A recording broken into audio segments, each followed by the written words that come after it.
Welcome to House Common Blood, where strangers are family. Every episode may contain graphic content such as copious amounts of blood, unnecessary cursing, death of all ages, infantile to immortal, fantasy drug use, nudity, and perhaps mentions of sex, and sound effects of various quality. We cannot stress enough that this is mature content, adult themes. You have been warned. Time for an adventure.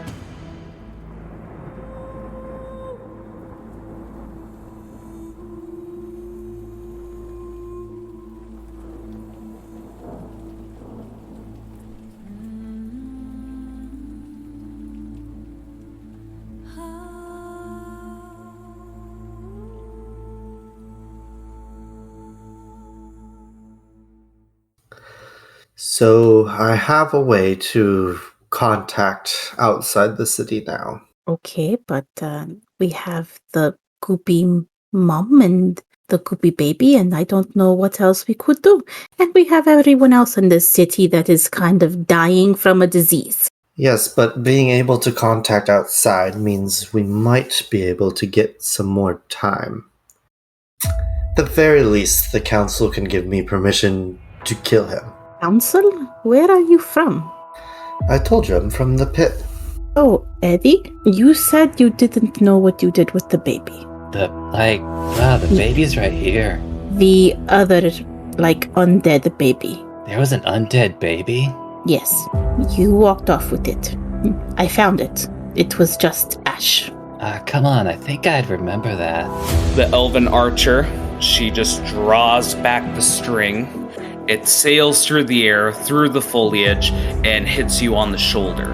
And as it does, that magic explodes on you. These bitches can do damage like this. Why are they slaves? Rally together, people. I am preparing to take down as many people as I can with the powder, but I need a way to be able to spread it out fully. Mm-hmm. Oh man, looking back at his own smoke. Wait, didn't Aaliyah have that covered? Well, mistakes would have made, alright? It seems like more and more elves are coming to join the fight. Things are going to start getting more crowded. Atticus, how do you handle this? Well, I warned them. Are you sure you're desperate enough to throw your life away when we are here to aid you? You can even hear his thoughts like, can I? Is this another way? And then he quickly shakes his head and his eyes just take on a cold stare as he just says, this is the only way. This is the only way we can escape. There's no hope. He looks towards the gate. No, there's hope. And he grips his sword even tighter. Seer will drop her disguise. You dug your grave then. Hey dudes, how about I give you guys a counteroffer? Instead of doing whatever that weird dude said to do, how about you help us take back the city, and in exchange, anyone who helps us gets a job with the Nexus conglomerate with benefits. I am gonna cast Speak with Animals, and I'm gonna step out and kind of climb up the wall again, and call to the raptors. Raptors, if you join us, I promise you plenty of food and your freedom. Welcome to House Common Blood. I'm your DM Gray, and I'm joined by Nita. Hey, Nita here. I am Aaliyah Allblack, and I am a human cleric sorcerer. Very nice. And as well as Moo. Hello! My name in the game is Seer, and I play a Fire Genasi Artificer. Excellent. And Mega as well. Hello, I am Mega, and I play Eddie, the Otter Boy Triton with too many classes. And also Eddie. And as well as John. Hey, I'm JD. I play Atticus Billingsley, the human-ish ranger. All right. Before we get started, I think it's worth bringing up some key facts of what transpired last session. I'm probably going to take about 3-4 minutes, if that, just to quickly go over things. Let's start off with Sentient Calamity. Sentient Calamity is a natural disaster that thinks, and it has a lot of phenomenon that go along with it. One of which is related to a genasi. Genasis are born from these storms when people die inside of it. Typically, when a person dies inside of a sentient calamity, they rise as an undead and have a doppelganger or a shadow of themselves, which is a genasi. But with Giuliano, there's a weird kind of thing going on where the undead also have strange properties of themselves, which we identify as Graveborn. I don't think there's much more than that to go over, but I still felt like it was worth just saying plainly rather than keeping it in the dark. So, last session, a lot of stuff went on.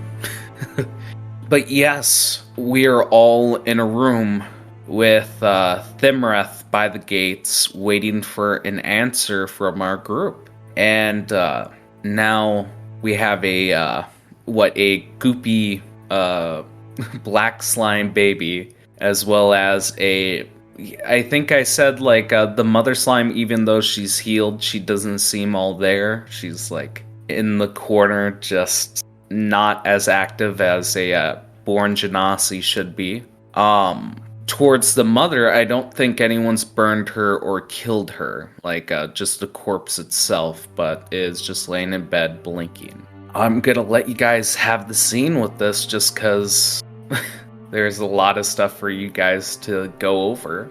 Yeah, Eddie just doing, well, maybe not necessarily as he's told, but as the only person who can, is now just repeatedly squeezing the slime baby in his arms as he has now cast Hex onto this one and is healing it by not hurting it. And you are doing that. What do we do about the mother? The only thing we could really do for them is hope that they can put themselves together. So there is no magical way to heal her? It depends. You see, okay, I am familiar with how my kind are able to operate, but in the travels I've been with you, I've been learning that not all follow the rules. It could be just because of how extreme of their new transformation is, or new rebirth, or their own kind of genasi, just straight up themselves. Because in my case, I usually heal from normal means, not from darker means. I see. Will the other baby make it, though? The child in the arms of our dear... Yes. They will be fine. As much as I know, they will grow up just like themselves a bit, though I betly it wouldn't be as normal. But that's my theory, because in my case, when I came to be, I didn't need to grow up. I just am what I look like now. But there have been smaller genasis that I've seen before, just never this young. In fact, you could say that you just witnessed a rare occurrence that not many people have ever seen. For in my world, they would usually slay us before questioning it. Though, based off of our own observations, I can see why. And due to our actions, we just inflict wounds upon innocent lives. Are babies always this sticky? Yes and no. For one, they are usually sticky due to how they are from within a body. But in this one's case, your hand shouldn't be able to go in it so easily due to its jiggliness. Oh, okay. I've never held a baby before, so I don't have the experience. Usually they're a lot more sturdy. It's hard to describe it like that. But they're always pretty gross. This one, though, is naturally sticky, so it's less gross. So, what's the game plan here? It seems like you guys have a limited amount of time to just act about. You guys have a sticky situation here. Oh, what do you guys plan to do with the child, the Genasis, the mother? I did want to test one thing, and then I kill my cousin. Okay. Can we go to the gate? Like, are we still, like, can we tell if that's still the trap in our little inner circle? I'm sorry, what? So, the other guy, he set the trap so that if we left the gate, it would spike us. Yes. Is there any way to test, like, did I see him, like, take that down when he was leaving? You're asking if he turned it off when he left to bring your bunny to the gate and left it off? Yeah, basically.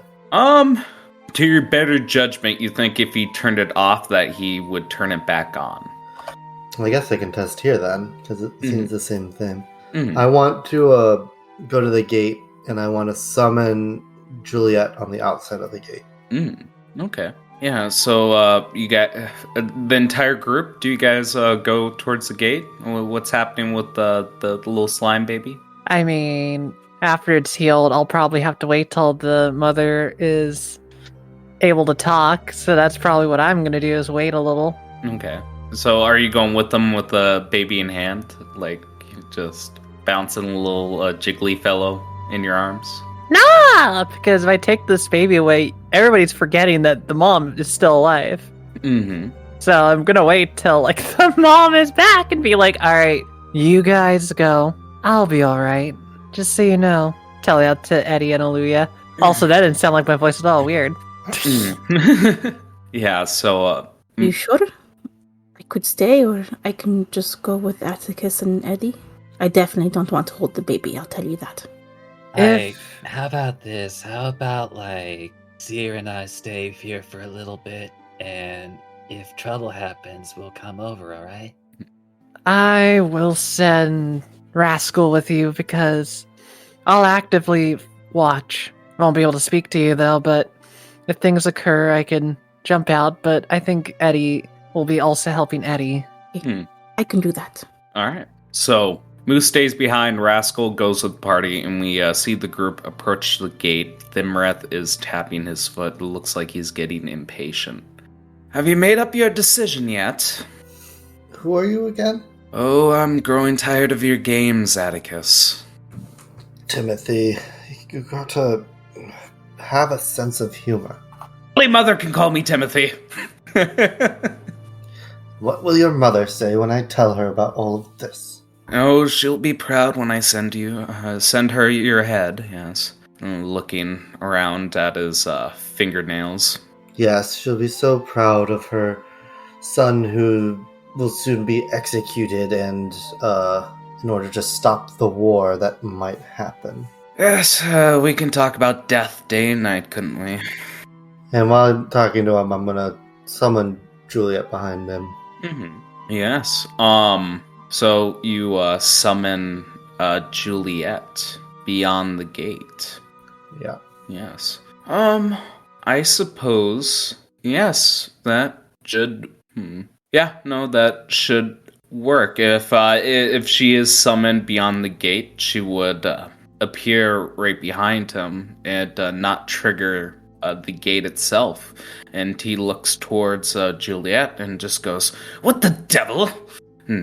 Fucking was confused as all hell. Interesting. What games are you playing at, Billingsley? Nothing that should concern you. He's furrowing his brow. Send away your creature. I don't like looking at this thing. Just looking Juliet up and down. She reminds you of home? No, she reminds me of... Just bites his tongue. Nevertheless, what is your answer? Are you going to leave my town or are you going to stay here? I think that you should get off our backs and just let us deal what we need to. We got some things to figure out, okay? Is that so? Just sneers at you. Okay. Give them time. I'm doing my best. You know how mortals are. There, but he stares at Nita and just goes, "Yes, I'm not Who's very." Nita? Oh, fucking Zimrith looks towards Aluya and just says, "I'm not very fond of mortals." I just look around, like, clearly. Yes. Do you have any more experiments that you do towards the gate? No, but now I know what I need to do. Okay. So what happens next? Just as another test, I'm gonna have Juliet fly back over the gate to me. No, works perfectly fine. Just like the regular gates, it appears that they can go in. Okay. I don't quite appreciate the way you're playing with the loopholes. And I'm just walking away. I'm not listening to him. No, I see. Yeah, you start to walk away, and you see that he is starting to get at the ends of his rope. Alright, so I assume you guys regroup? Yes. Janet Jackson regroups with everyone. Janet Jack, yes, that is correct. What do you guys do? So I have a way to contact outside the city now. Okay, but we have the Goopy mom and the Goopy baby, and I don't know what else we could do. And we have everyone else in this city that is kind of dying from a disease. Yes, but being able to contact outside means we might be able to get some more time. If we can let them know of our situation,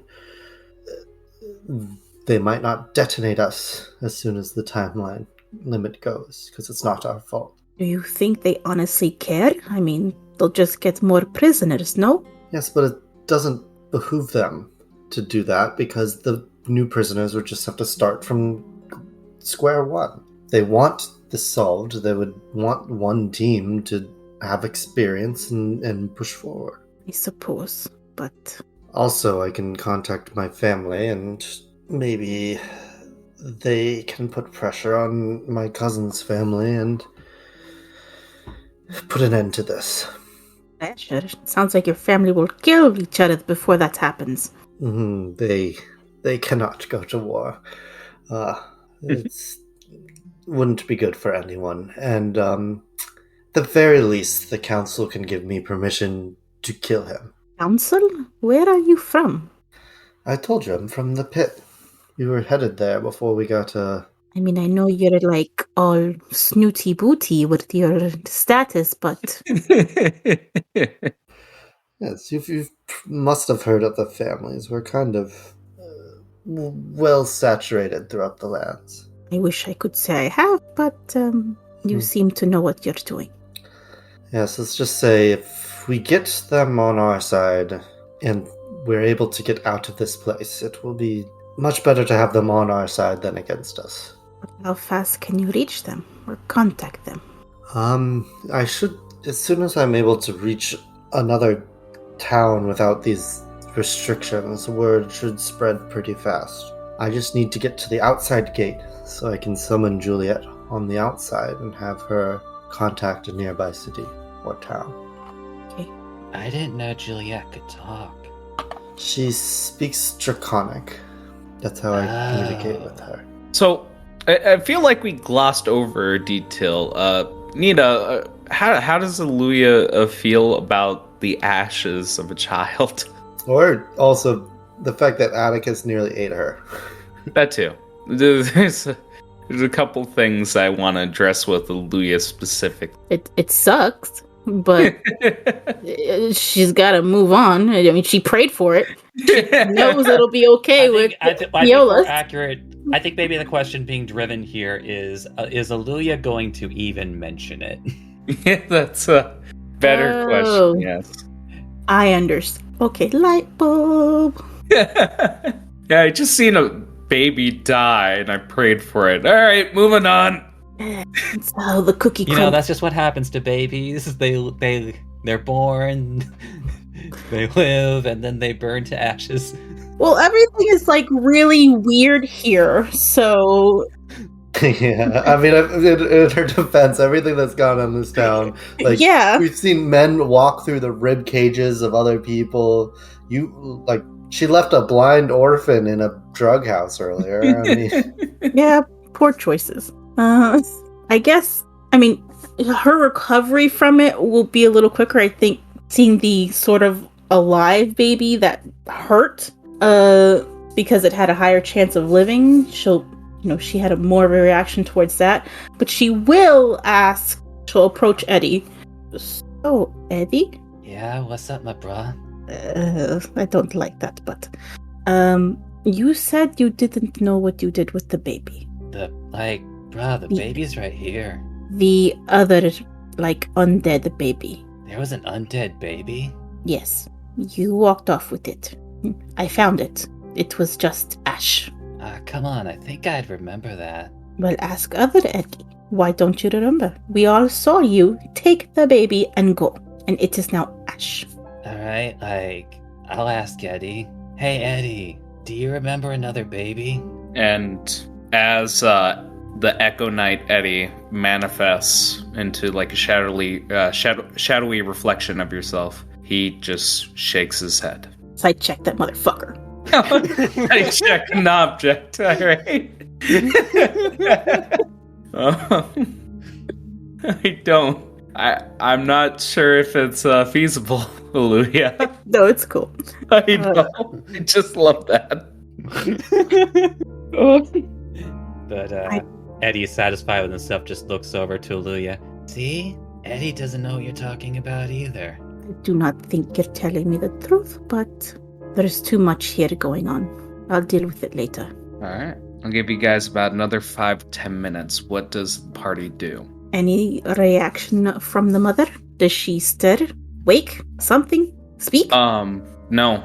And Seer, you also notice this is extremely unusual. Like, it honestly seems like she's invalid.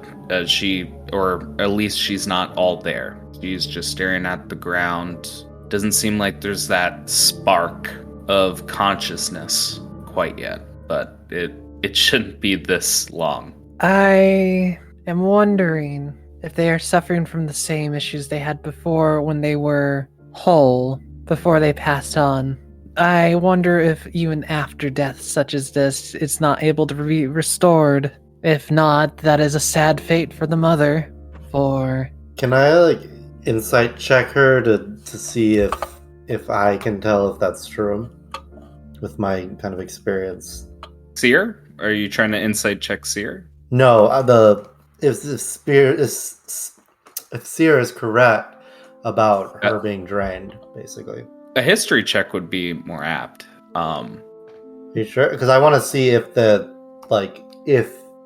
because I'm trying to see if inside of her she still has this essence. It's kind of okay. So instead of relying on information that you might have heard, you're actually I'm going after information I've experienced because I've experienced people who have been drained before. So I think at the very least to fast track this just a little bit. Like, Eddie will just pipe up saying, "Oh, you mean she's as empty as she was before?" Possibly. Would mean that, and I would hate to say this, but she is of the living dead. Physically alive, but mentally gone. Trapped. Yeah, that's what Eddie told me. So she's just going to stay in this catatonic state the whole time? Unless we are able to restore their emptiness, yes. Now, can I do a history check on that one? Okay. Because again, this is something I've probably seen. And again, just reiterate what you're looking for, so I can. If there's any way to restore her after being drained this far. With 11 history, this is far beyond what you think.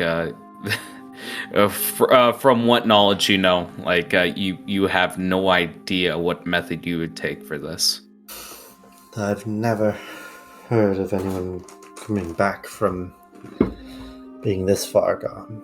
Well, I don't really know a whole lot about this, but what if, we got rid of the thing that caused it in the first place? But, think about it like a sandwich. If you were to eat the sandwich, it's gone. If I were to kill you, the sandwich would still be gone. But what if it's like a water balloon? where if I fill it with water, but then I put a hole in the balloon and then the water leaks out. I hope you guys understand that in situations like this, I don't think what you say is wrong, but it's not accurate. Because my theory in this is that it actually is more like someone turned off or tightened a thing to prevent things from coming in. So unless someone has a way to, in a sense, remove what caused them the undeath, such as like a priest of greater power, then they'll remain like that till it is removed. Well, the undeath is a separate issue than the draining. Undeath is not death. It is a rebirth in my kind's eyes. But the draining, though, I think we might need to investigate a bit more, just because it's not as simple as a thing to theorize. In my mind, I imagine it is like a seal, less of a drain. Yes, I mean, I do have some experience with this. And I glance over at Nita. I can definitely tell you, though, that I have experienced similar things that this one might have, because, and I think you all remember this, but when the child of the Abiku was there, joy seems to cause people to lose themselves. I say this is because usually a birthing is a happy time, and once I done so, I kind of lost a bit of myself. Yes, and usually that bit comes back over time as if wounds heal. But sometimes, staring at this lady, I'm just gonna be, sometimes wounds are too severe to heal properly on their own. I would agree, but I think we are dealing with too little of info. If we are able to find a person that is able to restore them to their previous state in the sense of like having no more ailments, then possibly, but even then I don't think that anyone would service them, for they are no longer of the kind that would be unrestricted. They would have to live their life in the shadows, but they can't even live their life now, so they're basically you know doomed. what? Yes? I might have like a solution for that, but I have to talk to someone first. Is that someone of something we can know about, or no? Nah, sorry, little dude. Julia's just, her eyes just gonna go big and like, what? And then I feel like in that moment, as if like a toaster has just finished, and like that little sound in his head, like, Oh, bruz, we gotta deal with that gate thing. You know I sent Street Rat to go and sell, right? What if he comes back and it's still like that? Yes, and I also need to get to the outside gate so we can send a message quickly. It just seems like we gotta move fast here, so we should just get to move on what we're doing. We can't really help the mother right now, but I think we can just start to move on from the new plan of getting Juliet out. And honestly, if we can get word to my people, they'd be the most likely with knowledge to help this situation. Yeah, so I'm going to, even if I have to take the damage, I need to get to that outside gate as soon as possible. So I will head there. So, well, hang on, hold your horses. We spent a lot of time role-playing and doing a lot of little things. But I said it, so it happens before whatever you're about to say. Oh, no. No, fuck no. So we have the map of the mansion. I would like for everyone to put their tokens on the top left here, near the bedroom. We'll say is where the genasi and all the crazy stuff have been occurring. And for clarity's sake, I know I usually refer to it as second floor, but for the layout of this map, we're gonna assume that's the first floor for now. Unfortunately, I think Juliet would be back in her guard station watching those people, so she would not be here. She'd be in the basement. Where would the stairs for that be, just in case? Left of the screen. Okay.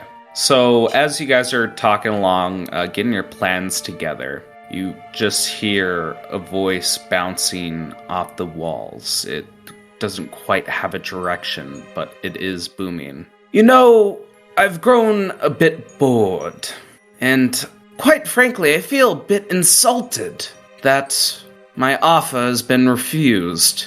Yet, I'm a bit excited. I feel like I want to play a game. And I want to imagine that as this voice is going throughout the district, we see the elven slaves who are doing their jobs around the district just suddenly stop and stare either towards the gate or just, looking around. I offered the 4 newcomers into this town a chance at freedom, and I'd be remiss not to offer everyone the same. And you see the elves looking at one another. Let us play a game. Any of the slaves within this district that brings me the head of any of the newcomers are granted freedom from the city and may leave. Like a few people just dropping their tools and just whispering to one another. Should I have all 4 heads? Everyone in this district may leave, and you just hear like a murmur even from inside the mansion itself as people are getting a little rowdy. This is but a limited time offer. I'll give you towards, and he looks at his wrist. Till sunset. How's that? Have fun. And the voice just cuts. And I will offer everyone to roll initiative, but to use this round however they see fit. If you want to set up a barricade or possibly try to negotiate with possible elves, now would be the time. I mean, above table, guys. He never specified which 4. It could be the other gang that they might have down. Yeah. No, hold on. I do feel like I have to say, from Eddie's perspective, wow, that was really rude. It's like 7 of us. Yes, and I mean, these commoners don't necessarily know what our heads look like. So, also, I don't really care. Yeah. I mean, I have a way to walk out. Me too. I mean, I can just climb up to the ceiling, and they can't probably. Probably. However, should we be envoys of peace? For I think the best solution to prevent people from fighting and killing each other is promoting that we have a cure for them. Yes, and we can free the entire city rather than this singular district. Correct. Well, whatever we do, we should probably make sure we're keeping in mind on, gestures toward the other 2, but then also the dude downstairs. All right, everyone, roll initiative for me. Okay. You guys have a round to act and do as you see fit. What does everyone do? Even though the initiative is still a little fucky. Okay. Atticus, you act first. What are you going to do? You hear a stampede of feet outside. Blink. And I was just measuring some distances, see where I could get. Do I know what direction they're coming in? Like in front of the house, back of the house? Yeah, more than likely they're going to be coming from both sides with the amount of elves in the city. I guess I will go. Just to clarify where both the doors are, if you look on the map, there's the one to the back of the manor, and there's a door to the front of the manor. Which, keep in mind, has not been fixed. There is still an opening from the shatter that was cast. Alright, I'm gonna go as close as I can to the front, and using my thaumaturgy to make my voice as loud as I can, I'm gonna call out and tell them, if you join us, not only will your district be free, your diseases will be cured, your city will be free, and you will remain alive. Okay. So are you making that? Okay, you're making that announcement right there. Okay. Here's what I'll do. Give me a persuasion check. If it's 15, I'll allow you to make a roll for how many people that you switch over. If it's over 20, you can possibly stop this encounter. And I'm only allowing this once. We're not gonna keep re-rolling on this. But could I start that, and if someone continues the thing, then we can work together? At that point, usually I allow a free action for speaking and skill checks. For this specifically, if you fail to get the DC 20 for the persuasion, at most you guys will be convincing people to join your side as things go on. Well, I meant like this first round, we all get something to do. So if one of the other members were to also do the same thing, or is it just down to this one right now? I'm gonna only allow it for this one right now, for the sake of my own sanity. Oh, I got a 6. You see them sharpening blades. Just to do like a cut of this, or like a little cutscene of what's happening. We see like the elves dropping tools and like a box from the gate being pushed in. And we see within this box like blades, we see bows, we see arrows as they run up and start grabbing weapons to start to hunt down the humans and other creatures in town. Oh, good. They're not coming for us. They're just hunting other humans. Okay. Oh, yes. Guys, the other humans. not much to worry about. We can escape. Well, not everyone. All right. Atticus, that being said, can you roll me, I'm thinking, yeah, roll me a 2d4, please. Okay. 5. Everyone remember the 5th round. That's when some special is going to happen. And I'm going to have Atticus explain it when we get to that. Oh, my friend who's an elder dragon shows up. Okay. So, Atticus, do you use your action to try to persuade the crowd? Didn't work.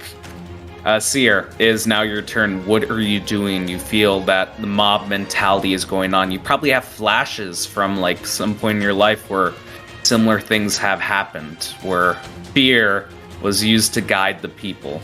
Seer's gonna look at the 2 remaining party members and just literally go like, do you have some form of wind or something that can distribute things rather quickly? Yes, actually I could. You see, I ask is because I do still have my sleeping powder.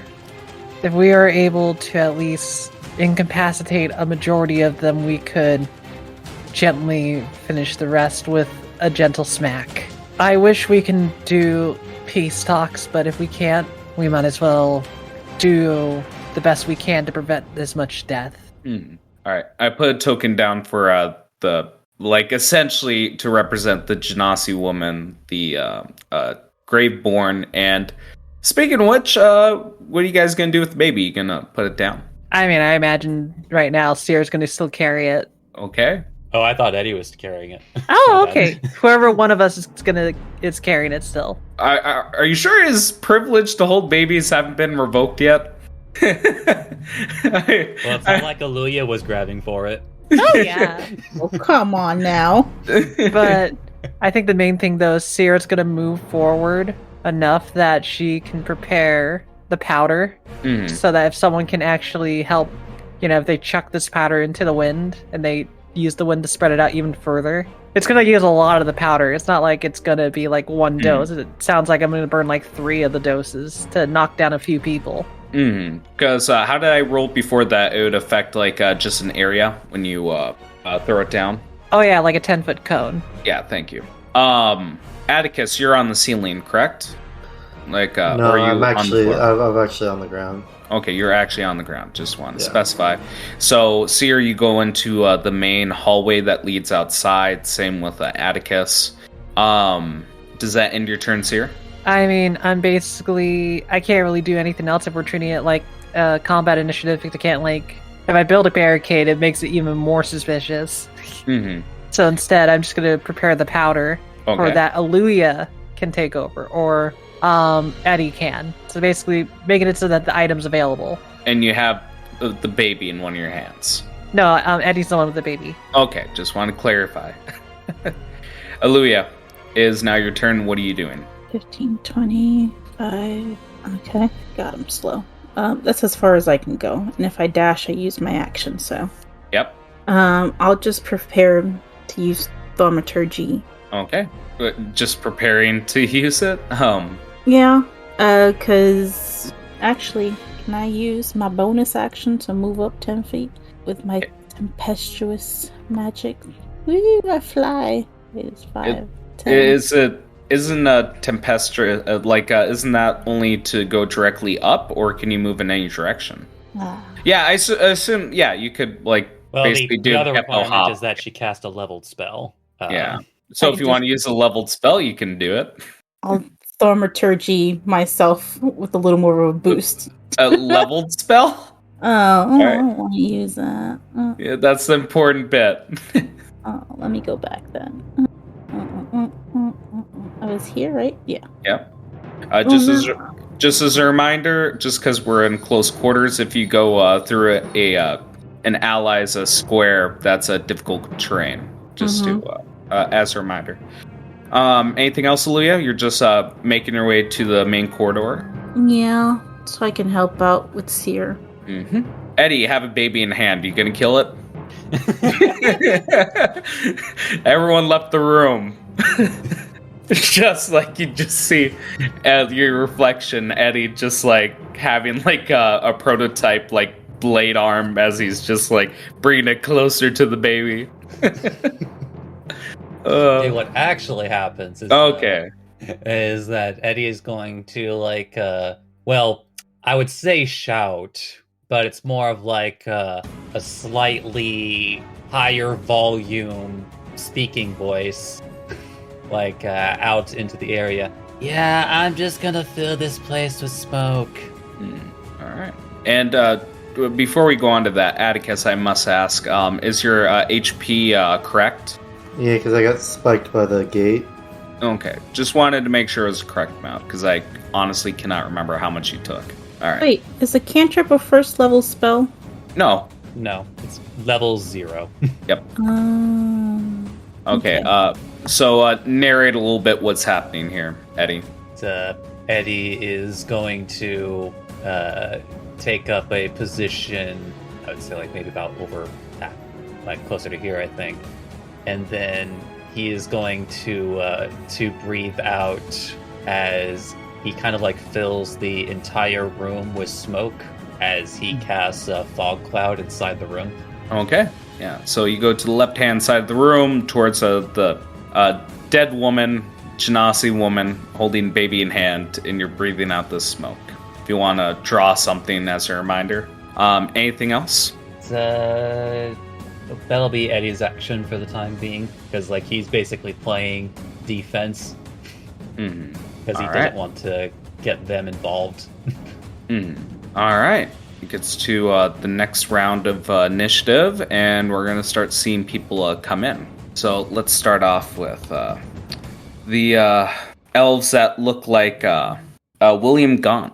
We see the first batch of elves coming in, but there's plenty more to come.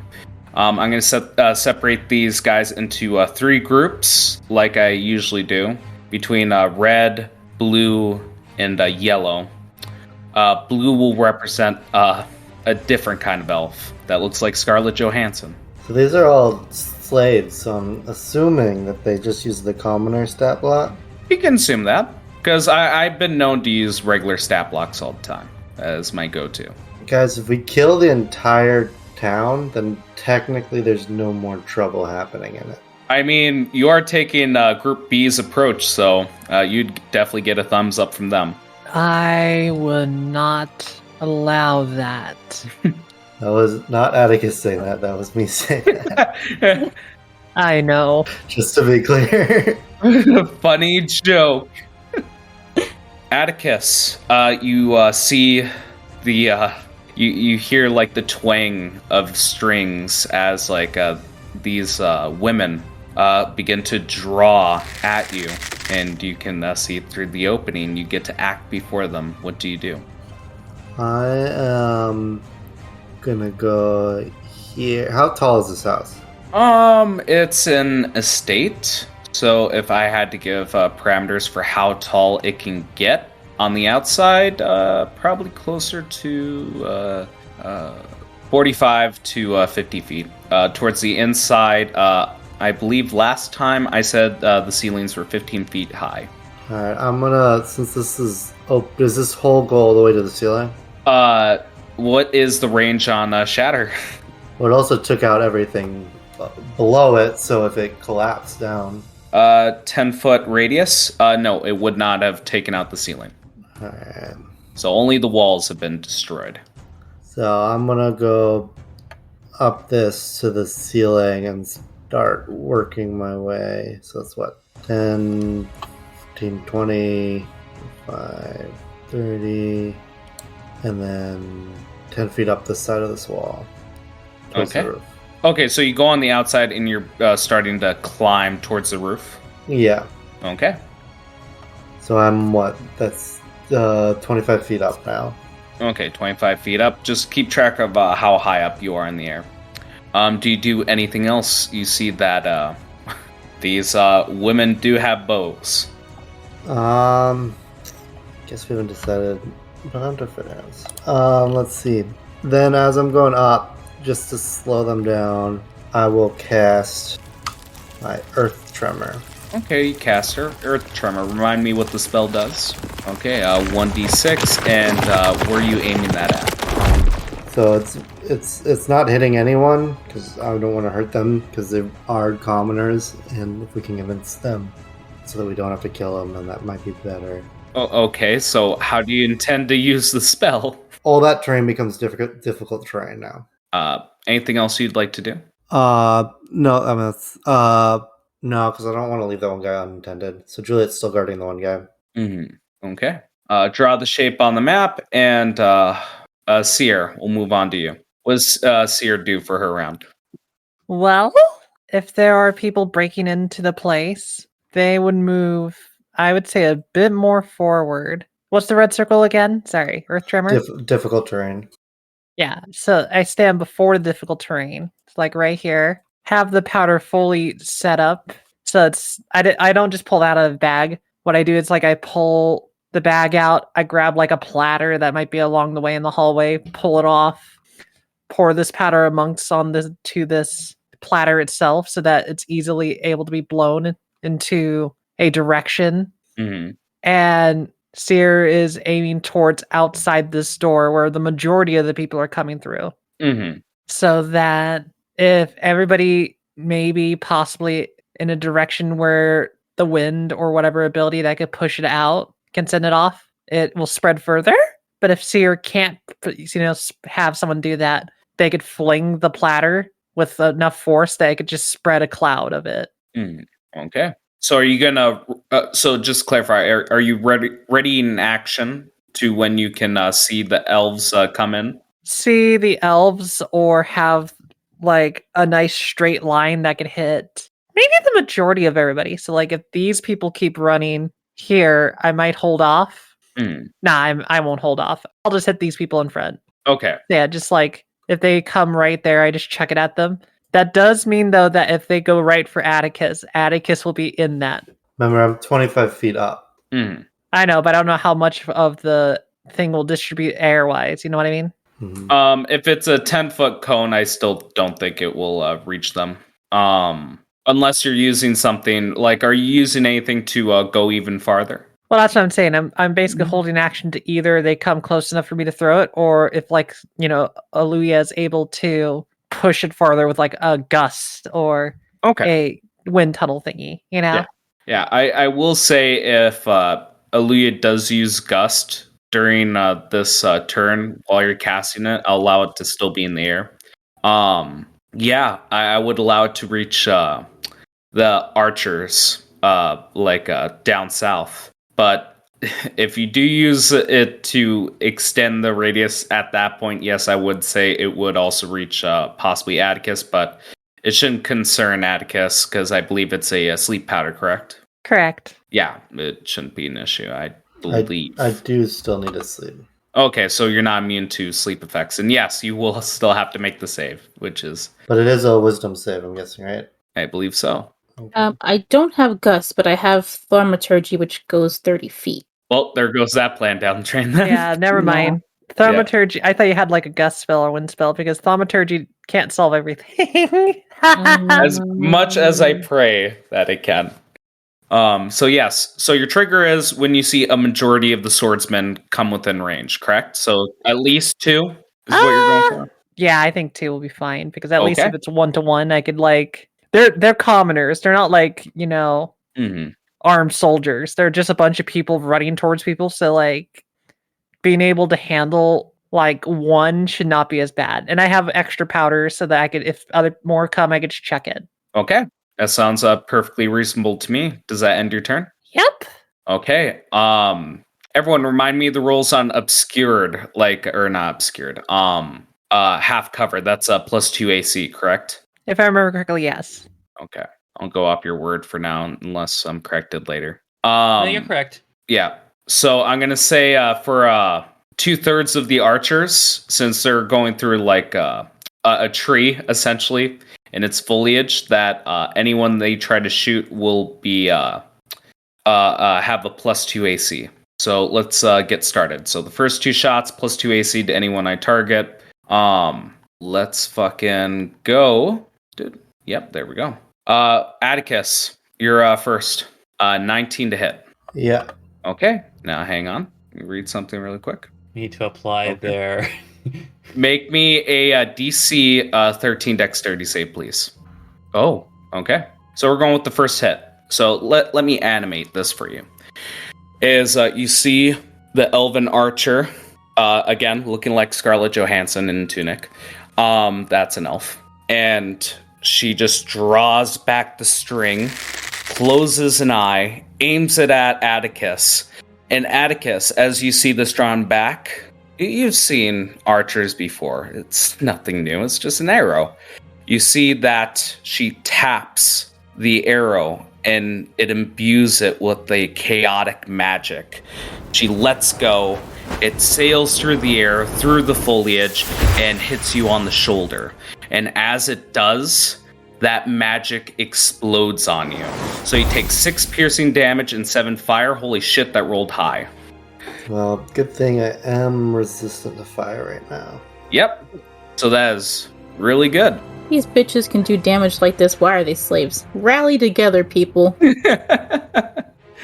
All right. I think they're gonna focus fire. This person again. Just to clarify, with the first hit, you added +2 to your AC, correct?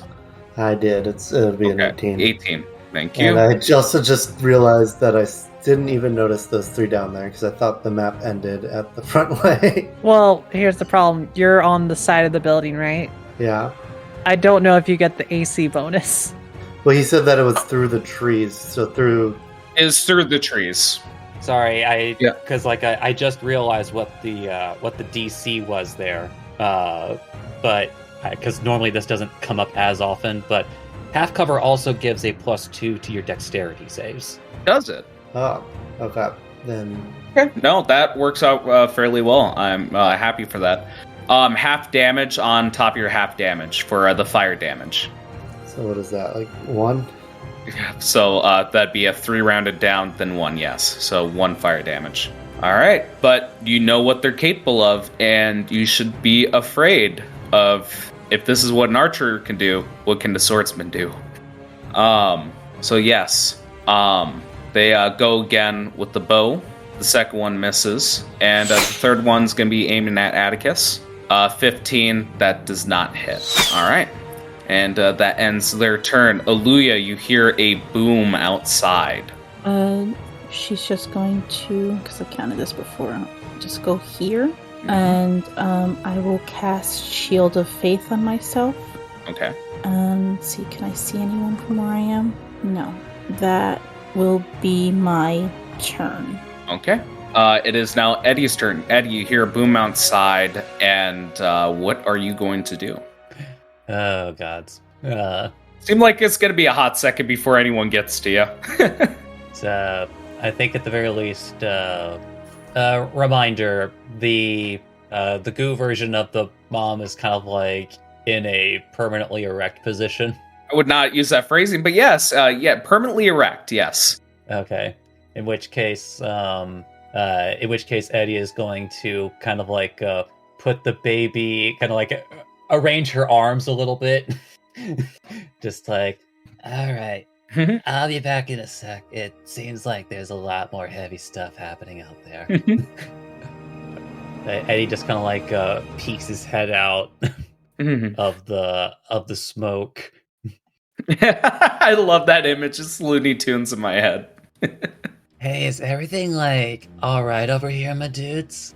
No, not really. We're being attacked. I am preparing to take down as many people as I can with the powder, but I need a way to be able to spread it out fully. Mm-hmm. Oh man, looking If back only- at his own smoke. Sorry, continue, Seer. No, I love that. Who would know such a thing? I'm not going to say that, though. I'm going to say something similar there, where it's basically like, if there was some way to create a wind torrent of something like that could spread like in a tunnel or in just like a general direction farther than I could throw, that would aid me greatly. As you see Seer holding a platter full of powder. Wait, didn't Aluya have that covered? Well, mistakes would have made. All right. All right. Now that Mega is having a little fun here. We like to have fun here. How far do you need it to go? Farther than 10 feet. Probably like to make a little cloud in front of the door. If better, I can make it send over the tree foliage to get those archers. Yeah, close enough. I was gonna lot like 30 feet, but if you use gust, I'll make it 35. The gust of wind created by gust of wind goes out to 60 feet. Okay. Yeah, it would easily cover it. Yeah. And also, I was thinking that there's a wall between me and where this powder is coming from. Is there? Yeah, because I climbed up and then I'm on the outside and I'm climbing up on the outside wall. That's why I'm 25 feet up. So I'm above the ceiling of their place, basically. Okay, I'll allow that. Do you need it like within the next 6 seconds or like... I mean, if I have it within the next 6 seconds, it can possibly prevent people coming through the door being effective. Has anyone noticed that 6 seconds is just an awesome unit of measurement? Oh, I agree. Like, it's as if you keep talking till you get slowly turned off and then pop. Yeah, just imagine it's been 6 seconds for this entire conversation. All right, you like give me the signal and I'll like get ready to blow ya. And Eddie will, as the smoke in the room that he just left completely disappears, he is now holding an action for gust of wind. So that means Seer will go off when you mention 2 people coming to the door. Okay. And then they'll launch it towards the archers, too, as well, with Gust of Wind. Okay. So it goes towards... Yeah, where are you on initiative? Yeah, it's already been your turn. Okay. Correct. So I'm ready. I'm primed. Yep. You're both holding your actions. So we're going to get into difficult terrain. That'd be 15 feet. Then it's double movement from there. Okay. I'm going to offer... Well, since I'm going the full mile with Atticus here being covered by a wall... I believe... No, door's open over there. Yep, so you'll be able to get all 3 elves if you go right now. Now is the chance. Kablam. Blam. Alright, remind me about the DC, and you guys animate this. It is not a high DC, but it's a DC. It is a DC 13 con check. Nice. Okay. I'll make... would you prefer I make separate ones, or just one roll? Honestly, like... I don't know, because one roll basically means that all of them either get away with it, or if I do separate rolls, it means that maybe one would fail. So what do you think, Eddie? Like, I'm not the best person to ask, but Eddie tells me that statistically speaking, your odds are better when you roll multiple times. Okay, fair. We'll do multiple times. Thank you, Eddie. Thank you. I'll make the rolls. I want you both to animate it for me. Oh yeah, so basically, Jesus. Oh, well, one failed at least. But Seer basically ducks down a little bit, holding the platter full of, like, powder dust on top. And they just brace themselves because they're expecting a big torrent of air pushing them forward a bit if they don't brace themselves. And as they prepare themselves, seeing these people start walking in, the gust of wind that Eddie creates through What means? Is it like a powdered smoke of things that billow out? Yeah, it's more like Eddie just like lets out a deep exhale and just like a flurry of smoke starts blasting out from his body and starts shooting out the doorway out to 60. All right. And it is Yes. continuous. Yep. Oh, and I need to make a save for the archers too. Yep. Also, damn, these are some like tanky, peasants. Let's be real. One failed again, and it was a person that towards the archers. The one that failed is the only one with a clear vision. All right. Yeah, that was an excellent turn. Towards the elves in the back, they break through the door essentially, and they begin to run through, going down the corridor. You hear a stampede of feet coming down from the hallway to your stage right, Seer. It is now round 3, and before we get on to Atticus, I need to mention that we start to see more people enter the stage. And just for clarity's sake, these additional elves will still fit within the colored groups. That just saved my sanity. But yes, we see more elven archers and 2 more groups of swordsmen coming in from the back and the front. It seems like more and more elves are coming to join the fight, but things are going to start getting more crowded. Atticus, how do you handle this? Well, I warned them. I'm gonna shoot this dude first. Ping them, please. Oh, yep. So you're going after the swordsman that is not asleep in front of the door, but hasn't quite made it inside. 17 hit. 17 is a definite hit. 16 damage. 16 damage. It's a grievous injury. You're basically making this guy practically bleed out. Add another d6 to that. Okay. Yes, I know I can't non-lethal a range shot, but they shot me, so... So he's still alive? Yes, he is still alive. I'm not gonna kill him yet. I'm gonna shoot... I can't see that one guy. I'll shoot one of the archers. Okay. This one. 25 hit. 25 is a definite hit. And which one are you aiming for? The middle of the 3. The middle of the 3?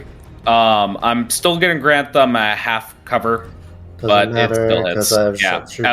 I was gonna. Oh yes, that is correct. Thank you. See, that feat is useful. If I wanted to kill them, I'd be using my sharpshooter ability right now too. I want to wound them so that they know that they gotta get the fuck out of here. Okay. Tell me the damage for that. 17. 17. Explain how you kill the woman. So, like I said, Atticus isn't trying to kill them, but also, is this the one that hit him before? No, that'd be the woman to her stage left. Oh, it doesn't matter. He didn't really see who shot him because he was focused on the other ones. But he just fires off at 2 of them, and one of them happens to die. Mm-hmm. And then, can I free action just be like, the rest of you still can live if you flee. Mm-hmm. All right. Does that end your turn? Can I sense if Juliet is still okay? She is perfectly fine, but she does tell you that the Biku is laughing. Alright, I got to leave her there. And then I'll climb back down and stay on the ceiling, but go kind of back in the house. So I'm on the 15-foot ceiling. Okay, So 15-foot ceiling. Gotcha. Here. So I'm out. Is this outside of the... Yeah, okay, it is outside the range. Okay. Okay, so you're on the inside, and you're on the 15-foot ceiling. And that ends your turn? Yeah. Okay. Seer, these people seem like they really want their freedom. Sierra, first make a save. I know. Thank Strength, you. right? Strength, yes. Do you have inspiration, Eddie? Do I have inspiration? Yeah. No. Give yourself inspiration. So I fly 10 feet. Holy shit. I told you I had to prepare myself. Yep. You're setting yourself in a really bad situation here. For everybody's reference, so that they can see it. Also, it's 15 feet. Well, I kind of hit this dude first, unless he fails. Okay, yes, thank I'm you. guessing that isn't affected by the difficult terrain. It's technically forced movement, so unless Grace says otherwise, no. Yeah, I don't have any plans to change unless it says in Raw. I honestly, off the top of my head, I actually didn't even think about that interaction. All right, so 2 strength saves. Oh, that's check. Sorry. What we got 10 and 22. Okay, so the first person's also going back. 10 gets hit towards the railing. The other guy saves, and I assume doesn't move. Oh yeah, they stay where they are. All right, and you moved 10 feet forward, Seer? I mean, it really depends on the interaction. Did I hit the guy first and then he flew back, or did I assume they both happened at the same time. Okay, then I actually move right here. Okay. It's a 15 foot of movement. Oh, 15? Oh my gosh. What? Oh, shit. Yeah, so the other guy goes right into the bushes. He gets knocked over the rail. And, at that point, I'll give him the prone condition, because that sounds funny. Taking advantage of gusts of wind, I will throw the powder into the gust of wind, so doing another throw of the powder. Okay. And then I step away out of the wind tunnel and walk over the unconscious body of this man. And who would that get? Because it looks like if you throw it into the gust of wind, let's see.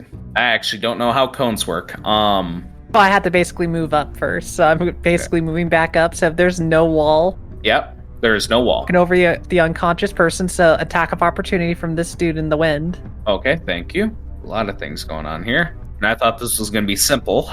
Let's go with standard slash. Get you? 10. No.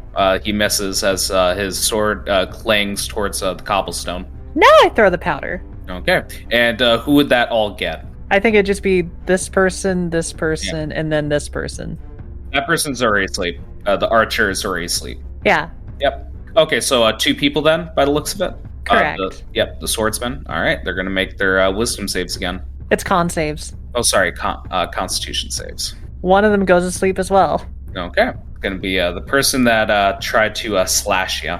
Oh, by the way, the guy that's unconscious on the ground, does he have a shield?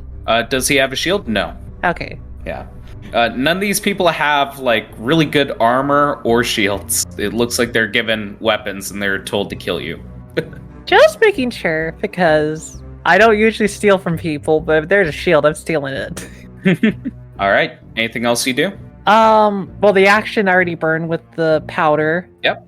I would actually have Rascal fly over. Well, actually, Rascal would have been flown off too. Okay. Okay. I had Rascal on Aluya. That was what I had originally. So I'm going to move Rascal to where Aluya is. Yeah, I'll allow that. That's perfectly fine. Yeah. So Rascal will fly out and fly 10 feet up. So currently they are 10 feet up in the air. So I'm going to write that down in the red bubble. Okay. Yeah, so we see this little mechanical dragon that looks just absolutely adorable just go through the opening in the mansion, which was destroyed by Luya oh so long ago. And what they will do is that they will actually attempt to shoot the bow out of someone's hand, because that is a thing you could do. Oh, okay. Basically, if I remember correctly, you could double check it. Megan, you could double check it too if I remember. But it is an attack roll against someone's athletics or acrobatics to hold on to their bow, or strength check. I was under the impression you couldn't call shots like that. Is ability within your servant, or is it just like a action I'm not aware of that anyone can take? It is on page 271 of the Dungeon Guides Master. It's an optional rule. A creature can use a weapon attack to knock a weapon or another item from a target's grasp. Okay. It makes an attack roll contested against a strength, athletics check, or dexterity acrobatics check. Okay. If the attacker wins the contest, the attack causes no damage, but the defender drops the item. Okay. The attacker has disadvantage on attack rolls if the target is holding an item with 2 or more hands. Okay. Yeah, no, I would go along with that. If you guys want to have this, is that something you guys want enemies to possibly do? I'm cool with it. Yeah, because it's not too debilitating. I mean, wouldn't it be a free item interaction to pick up a weapon? That is correct. That is correct. They would have to do a melee though. If they're ranged, they can't be like, I'm going to pick up your bow from 30 feet. Yes. So, yeah, does it send it flinging or drop it right to their feet? Because it sounds like it just drops it to their feet. Up to you. Basically, it's however you want to flavor it. Basically, Rascal shooting a bolt with a high velocity, causing force damage. Yeah, what I will say, just to make things interesting, if we do go along with this rule, whenever we do it, it'll send it 15 feet in a direction. And the main reason I want to do that is to offer a little bit more with this rule for the possibility to proc opportunity attacks. That'd be the only caveat I would add on to this if we do go along with it. Is everyone okay with this? Because I am perfectly fine with doing this, but a lot of fucked up shit I can do. I mean, why don't we just make it 10 feet? Because you'll still get that attack of opportunity. Oh, yes. And it will travel far enough. I'm sorry, I wasn't doing math right. I'm still a little tired, 3 hours of sleep and all that. Yes, 10 feet. So let's get back into it. I think more specifically, it should be 10 feet in the direction of the attack. Yeah, that's exactly what I was going to go with. So we'll write that down in the house rules. But so let's get back into it. So reiterate. Yeah, Rascal flies up into the air, basically makes a weird, jangly noise, and then shoots out one little tiny bolt from its mouth at high velocity to the point where it's just like a tiny little Gauss rifle. Mm-hmm. And it aims for this person's bow. Okay. And acrobatics or athletics, correct? And it contests against your... Correct. So it's a choice of dexterity or... acrobatics or athletics. Yes. Yeah. Good luck! Yeah, no, I'm going to have to make a straight dexterity then. Again, just to clarify, acrobatics stems from dexterity and athletics stems from strength, correct? Or do they both go? Okay. Correct. So choice of dexterity or strength. It's an elf. They're going to do dexterity check. Wow. Holy shit. A high roll, but not close enough. So you rolled 25, and they rolled a 20. So yes, the weapon from their hand gets flung and goes right into the foliage. Powerful move. Anything else? That will be it. Rascal will just float around being adorable. My lord, yeah. You really took that opportunity right there.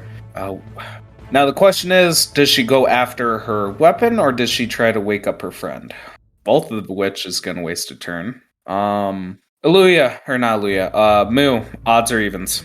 I will do odds. Okay, odds she goes for the weapon, even she wakes up her friend. Going for the weapon. So she is going to go right into the foliage.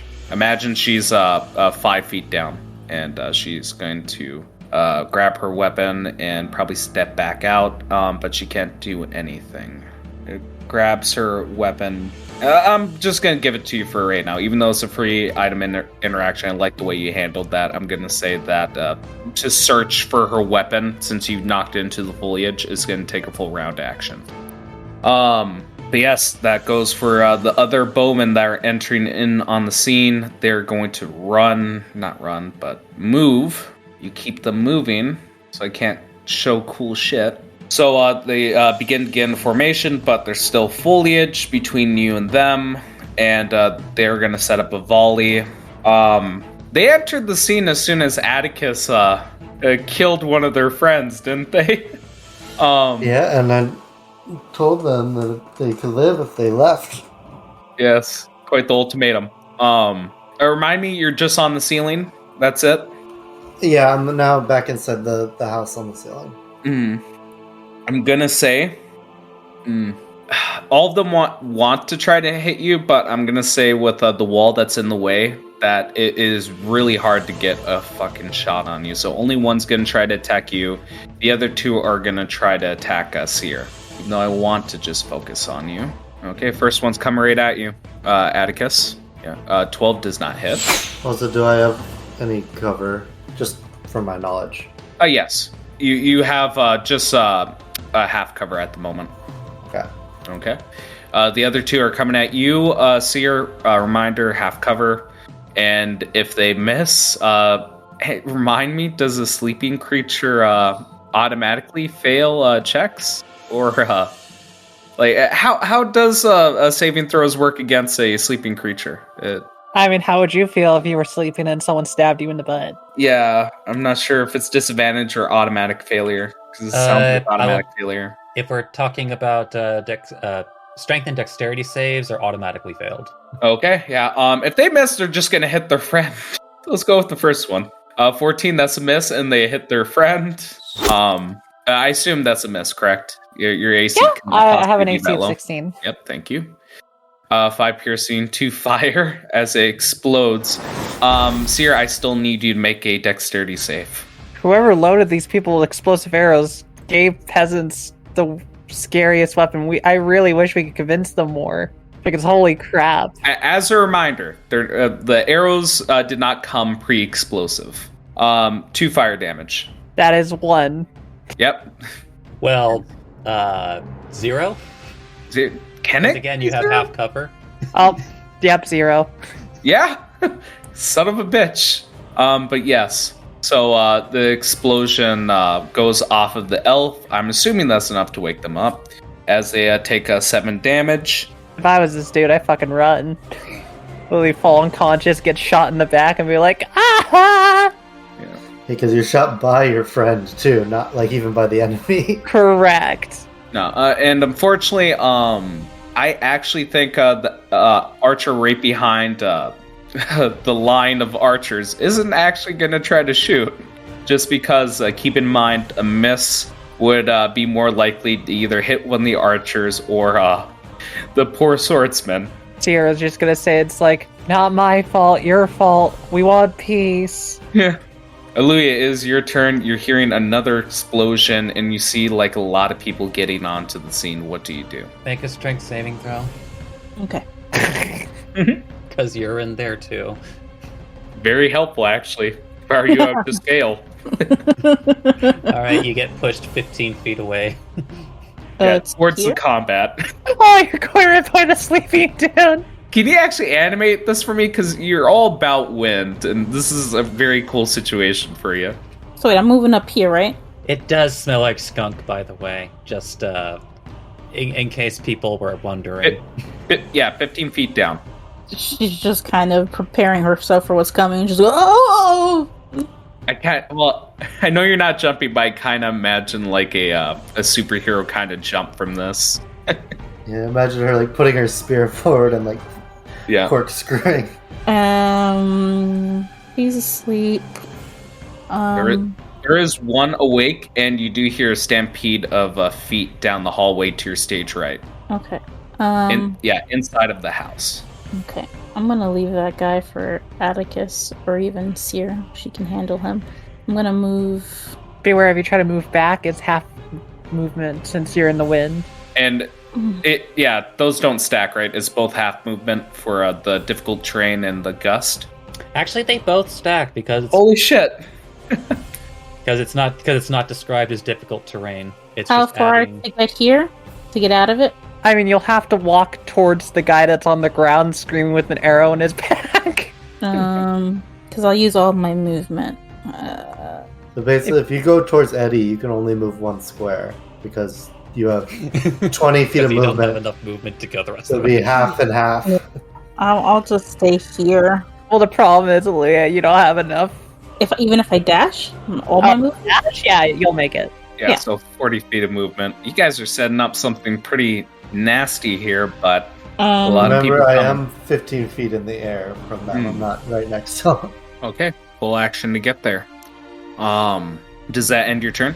Yeah. Eddie, what's up? Hey, little dude, do you still need the wind out the door? No, we can take it down. There are too many outside anyway. I'm just gonna push it over there instead, because I'm assuming Eddie has a high enough passive perception to... You can definitely hear it. Yeah. It is very obvious. Everyone hears it. Okay. In which case, Eddie is going to move here, and he's going to use his bonus action to reorient the wind. I honestly didn't imagine this encounter being this cool. I fucking love the way you guys are dealing with this. So yes, like a gust of wind going down the corridor. And I guess for the record, that one down on the ground over there, are they asleep? This one right here? Yes. Okay. He's asleep and bleeding out, right? Yeah, and just to clarify, just so I have this on recording, Fey Ancestry, I believe that's only towards charms, correct? Or is that also towards anything that puts you to sleep? Anything that can magically put someone to sleep. No need to worry about it. Even if you magically put them to sleep, I did not prepare that on their stat blocks. Just consider them a variant of elves. They're disconnected from the Fae. I don't care how people imagine it, but I'm allowing this to happen. We're gonna have straight rolls for the fucking sleep. But I think because Eddie still doesn't fully understand what to do with this situation, I think he'll go ahead and just slouch a little bit as he takes the dodge action. And by slouch a little bit, I mean slouch a little more than usual. Yes. And the gust is going down the hallway, correct? That is correct. I'll draw it in a second. Thank you. Yes. All right. And that ends your turn with the dodge and reorienting the gust. All right. So let's deal with red team. We're going to deal with the person that's awake to start off with. They're going to try to slash at Seer. I'm not the one that shot you. And I think he just says with the arrow in his back and just bleary eyes, I need to do this. And he's going to slash at you. But first, did he get up? Oh yeah, he's asleep, isn't he? Yeah. Do you go prone when you go to sleep? Usually. I was just gonna say, logically it makes sense. Usually when you fall asleep, you're on the ground. Yeah, so again, he spends half his movement to get up. And he goes in for a slash at Seer. What's the number? That hits. That's 24.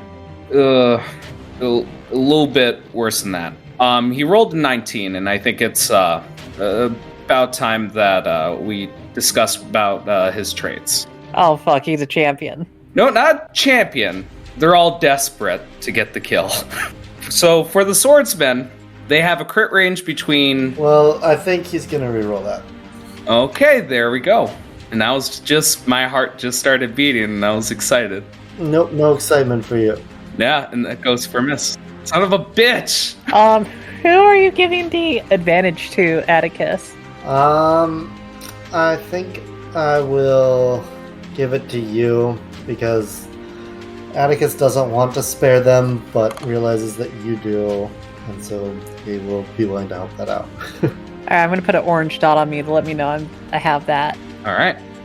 So yes, he misses with this blow, but again, Sierra, I want to imagine as he says you have to do this, we see the reflection of his blade in your eyes gleaming from it, and there's a moment where you thought your head was going to be taken off, but how do you do that, Atticus? How do you flavor, silvery barb?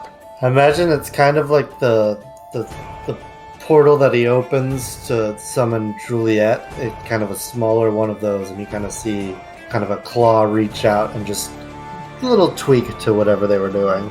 Yeah, just brushing it to the side. That is awesome. But yes, it clatters on the ground. Let's deal with the other people. So the person who's prone is gonna spend 15 feet, or a half his movement to get up, and he is no longer prone, and he is gonna try to make it back up here. Yeah, that's gonna be all of his movement just to move. So 10, and he's just gonna start to climb up. I'm gonna put him right here, but I'm gonna flavor it that he is climbing up at the moment as he spends all of his movement action to get back onto the stage. And these people are going to dash. These people are going to start running up, and they cluster together like fools. All right, moving on to the other swordsmen that are coming in from the back. We got the first part of the group that's going to also be dashing. So 5, 10. Then we get into the weird area. So how does that gust work again? Is it at the end of their turn where it takes effects? It's at the start of their turn. However, the extra cost of movement still applies if they're moving in the direction of the wind. So essentially, to animate what happens, one person tries to brave the gust, stepping closer and closer to Eddie, and he's just leaning forward, taking heavy steps. The other two, as they run down the hallway, move into a side room to escape the gust of wind. And we have other elves that are running from the back inside. As they enter the building, you hear more feet come down the hall, Eddie. Round 4, things are going to get really fucky when it gets to round 5. Atticus, is your turn. Atticus is getting annoyed, so he's going to fire his gun at the ground, but before he does so, he switches ammunition to a different kind of green glowing piece he pulls from his side. And I'm going to cast Spike Growth. So as that, it kind of like, you see these like roots growing from it, and these horrible black gnarly bushes grow out of the ground. Okay.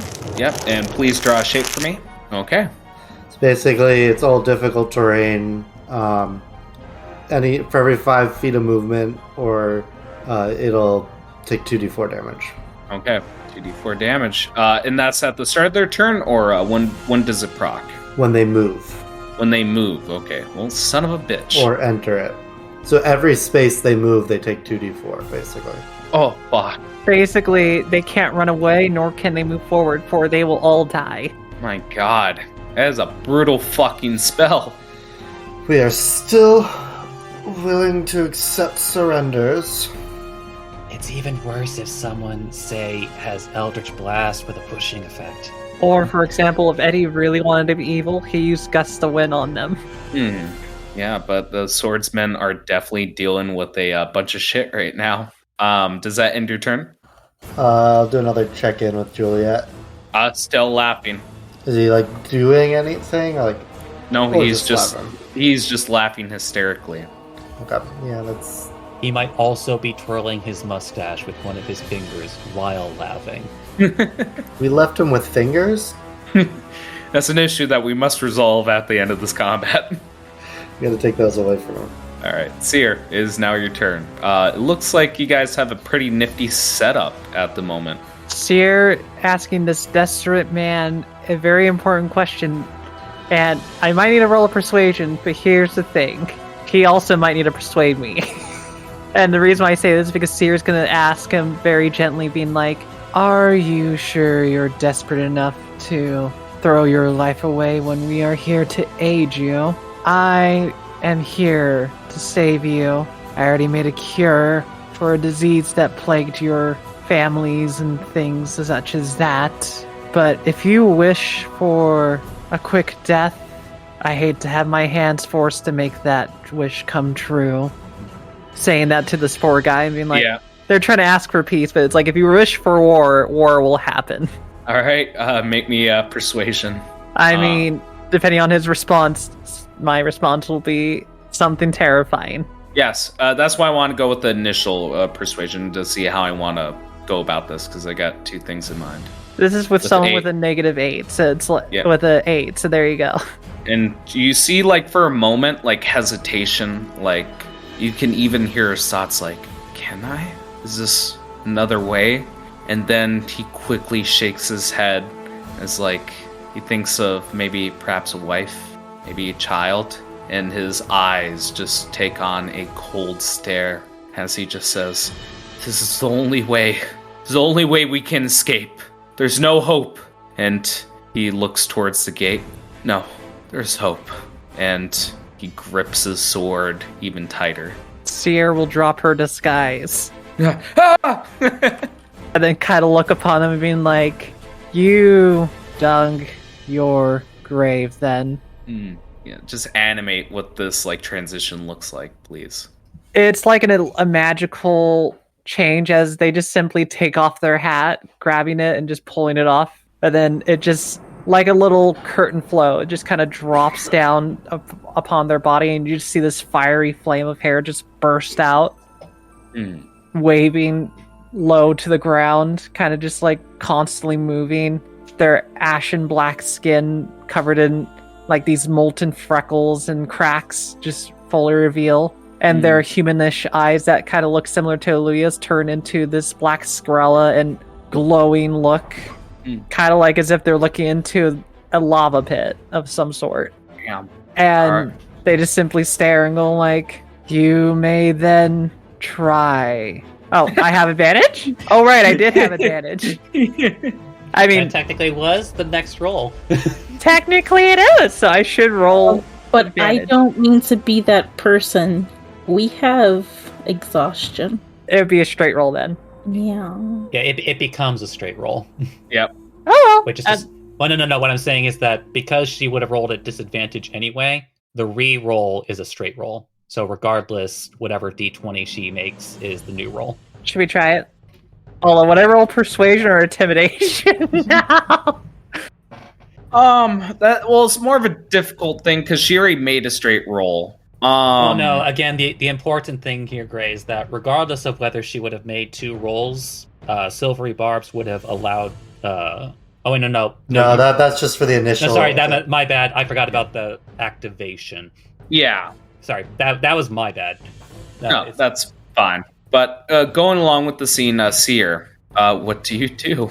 Seer will walk over here, not proccing an attack of opportunity. And here's the thing. I could go for the really evil route.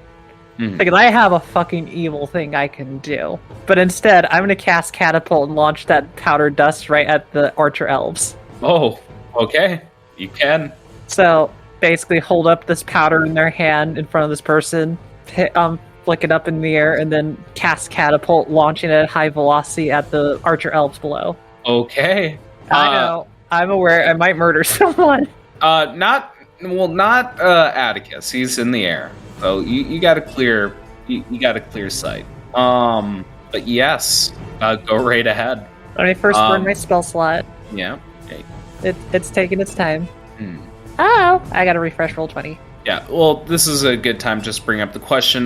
Disadvantage. Yeah. No. That's a ranged spell attack. But ranged spell attacks and ranged attacks only suffer disadvantage if it's within 5 feet of the actual target itself. Right? It's not influenced by any enemies near them. By raw? Are you asking by raw, or yeah, which is arguably the stupider version? Let me hear the stupider version than the rules is intended. It does not matter who you are targeting. If somebody is within 5 feet of you, all of your ranged attacks have disadvantage. No Alchemist Savant. If I hit someone with it, I don't want them to die, but it is going to explode in like a giant powder of smoke, full of this knockout, basically powder. So you'll recall my frustration with this particular rule way back in season 1 of campaign 1. Where... Yeah. No, I'm fine with going with rule cool on this. I don't mind. Well, Catapult doesn't even have a. Well, it's not even a range. Yeah, I was gonna say yeah. That was just more of clarity on my part. So yes, I'm sorry, I got lost. I was looking at the trees through the forest, or however the fuck that saying goes. What the dexterity? Yes, dexterity. Succeed. Let's see. If they crit fail, I feel bad for this elf.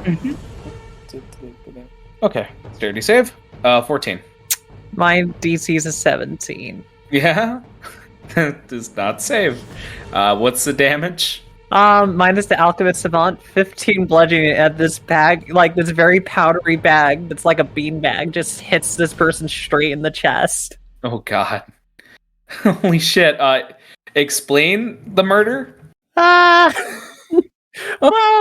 the problem with the spell Catapult is that no matter what it is, it could be a marble, it could be a rock, it could be a stuffed animal. It flings it at such high velocity that it will just hit things really damn hard. I don't want to imagine the woman both the women behind them just blood spatter right to the face like in a horror movie.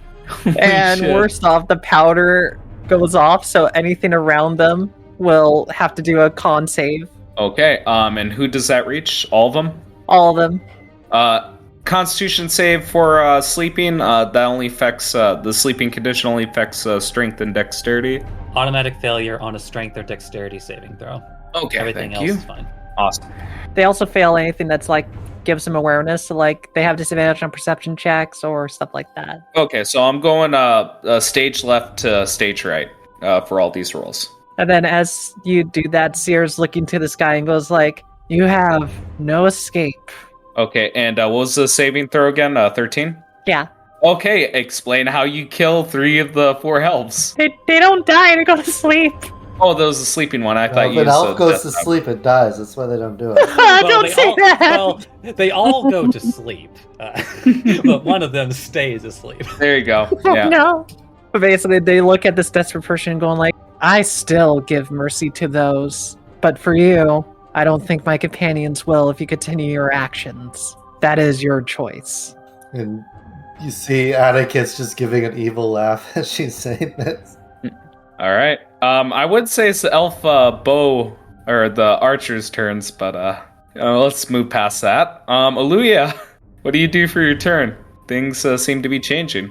Seeing that everyone's got it covered, I'm just gonna go take a break with all this AoE damage. So who's alive here? This group and the spike growth, they're asleep. Well, I guess I can. What is this red circle here?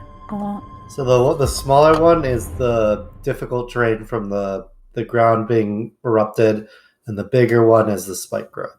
And what's the square from? That's from when you cast Shatter, so that wall is destroyed. Got it. Okay, so, well, let's just make it worse. Trying to get an angle where I can see everyone outside, so half movement. I mean, I was going to say, if you really want to, you could pack up Eddie. I think we got this group under control. You know what? Yeah, because she doesn't want to hurt them. And though you're dropping people like flies, I'm dropping them to Slumberland, not murder. Except for one. Technically, we've only murdered 2 of them so far. And I think the one that I murdered was the one that actually shot Atticus. Okay, so I'm just gonna go up with Eddie. But Atticus thinks he killed the one that shot him. So, I'm pretty useless right now. Could use a snack and some sleep, but hopefully they'll pack up and go. Yes? What do you think? And that's my turn. You know what? I will hold my attack if someone gets within 20 feet of me. If someone gets within 20 feet of you? Yeah. I'm fairly certain that person's already within 20 feet of you. He's not moving. Oh, if he moves. Okay. May I ask specifically why 20 feet? I am a little confuzzled. In the event, because I think she's talking about her spear. Yeah. Thank you. All right. I assume that ends your turn? Yeah. All right, Eddie, is your turn. It looks like you guys are doing some good, control here. I think Eddie, just because he's at least somewhat paying attention to the movements of the people down that hallway, since that's where his attention is. Dudes, I feel like the line of communications have all gotten confuzzled. How about we all just get high together and talk things out? I've got some mindfuck. Mindfuck? Oh, did he say mindfuck? Mindfuck. Even the guy that's about to slash Sears mindfuck? Mindfuck? Drugs make the world better. Do drugs, kids.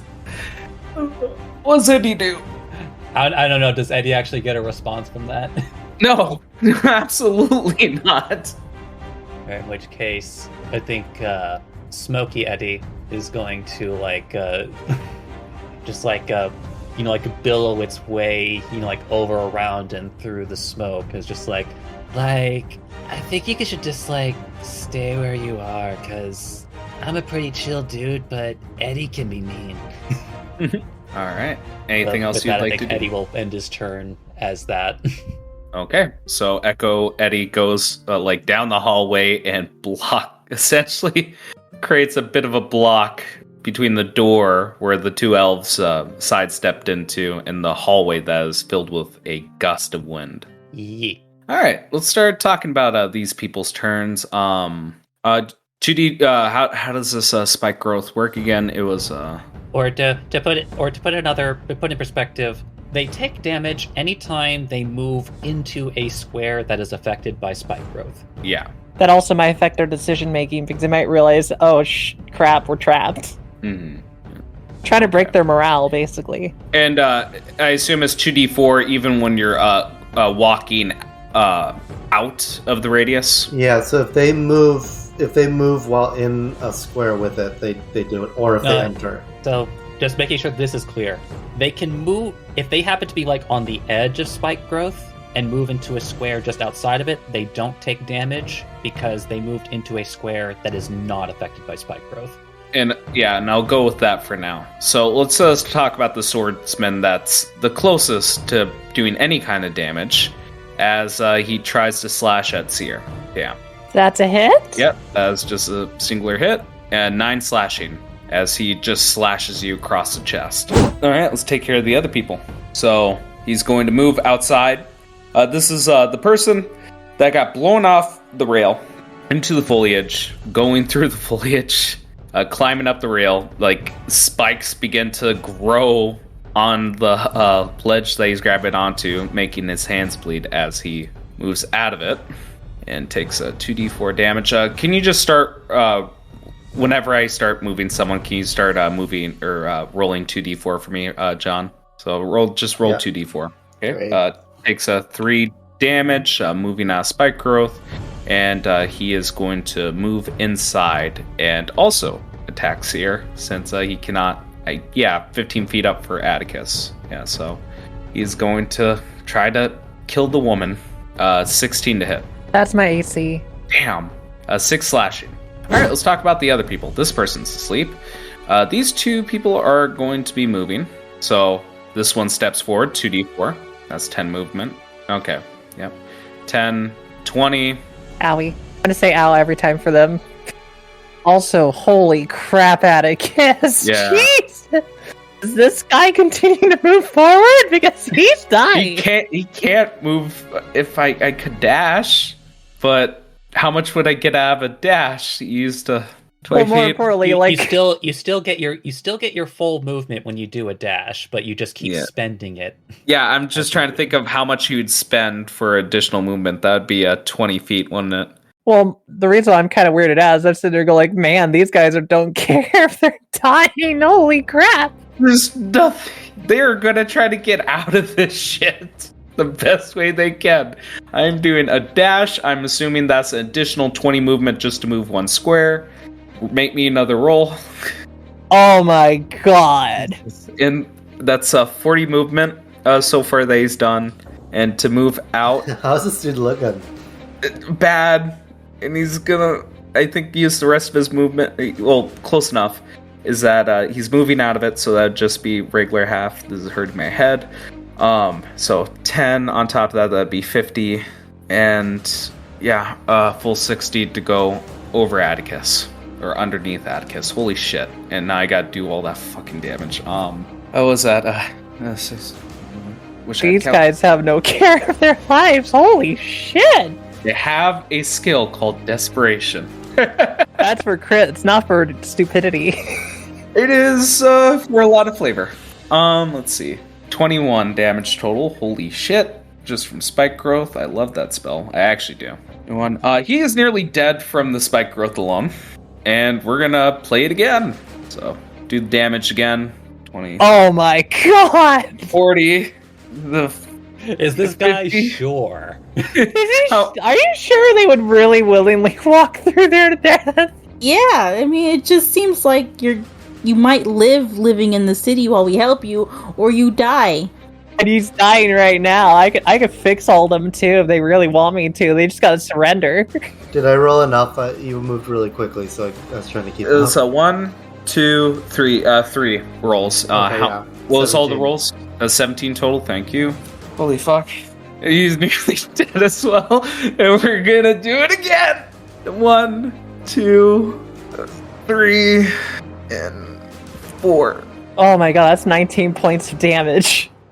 40, 60, that's full movement. How much was the second 19. one? 19, thank you. God damn it, dude, you're giving me a brain aneurysm right now. 10, 20, and goes to 40. That's 3. Then the homunculus, it's 15 feet up in the air. How high is it? 10 feet up. Thank you. 10 feet up, he's going to go right underneath then for 1 more. And that's all he can move. Oh. How much is total damage for that? 17. Jesus. Oh, God. Yeah, none of them can do anything. That was above table. Should I just, get, a 5 kill shrink next turn? Just go. Go right ahead. Pentakill. You've given them every opportunity to escape, and they obviously are not going to take it after they climb through that. Yeah, they gotta prove the point that they are willing to crawl through death, and it's like, alright, fuck you guys. Yes, they've they're throwing their life to the wind and putting their metal to the blade. They want their freedom, and they will go through any amount of glass or barefoot on floor to reach that goal. Towards the other swordsman. Let's solve this really quick. This guy's in the gust. Needs to make a strength save. Let's see what we got here. Fucking Christ. Getting a headache now. Strength save. 18. I assume that beats. It does. Yep. So he will move up, and that's... As soon as he And does, that'll be when Smoky Eddie strikes because he was warned. Yep. 2, and that also goes for Luya. 15 to hit. That is definite hit. I'm going. So what happens is, as she sees him moving forward after all the warnings we've given them, well, they've given them, she's going to take her spear and then make like a throwing motion, and it just disappears from her hand, and it's gonna go and apparate from behind him and spear him in the shoulder. Okay. I don't know why it rolled an 8. And you have a shield on, right? I do have a shield on. It's just So one-handed. Yeah, gotcha. Okay, it's just 5 damage. Yeah, sorry, I'll roll now. 17 and 25. Oh, Jesus. Yep, 25. All right, just put him back right over here. Just make sure. 25. Yeah, that's just to hit. Yeah, both those hit. 4 force.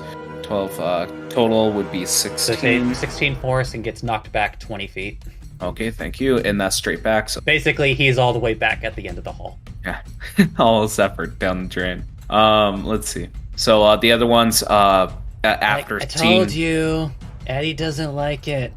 Yep, taking your advice. This guy is going to he's not inside the wall. He's just blocking the entrance. Correct? It's essentially blocking it. Yeah. Yeah. Thank you. Again, it's just hard to see with everything that's going on. He's gonna try to slash at Eddie. Echo Knight. 11 does not fucking hit. The other one's gonna try to do the same then. Yep. 10. Jesus, mother. It's almost as though they're trying to stab at smoke. Same, just to narrate what happens. So the first elf in the hallway gets blown back to the wall from an Eddie blast. The 2 elves in the room try to slash at Echo Eddie to try to get him out their way, but now they're just trapped in the room. And the 3 swordsman elves that entered the building run past their ally and go down the tunnel of wind. My lord.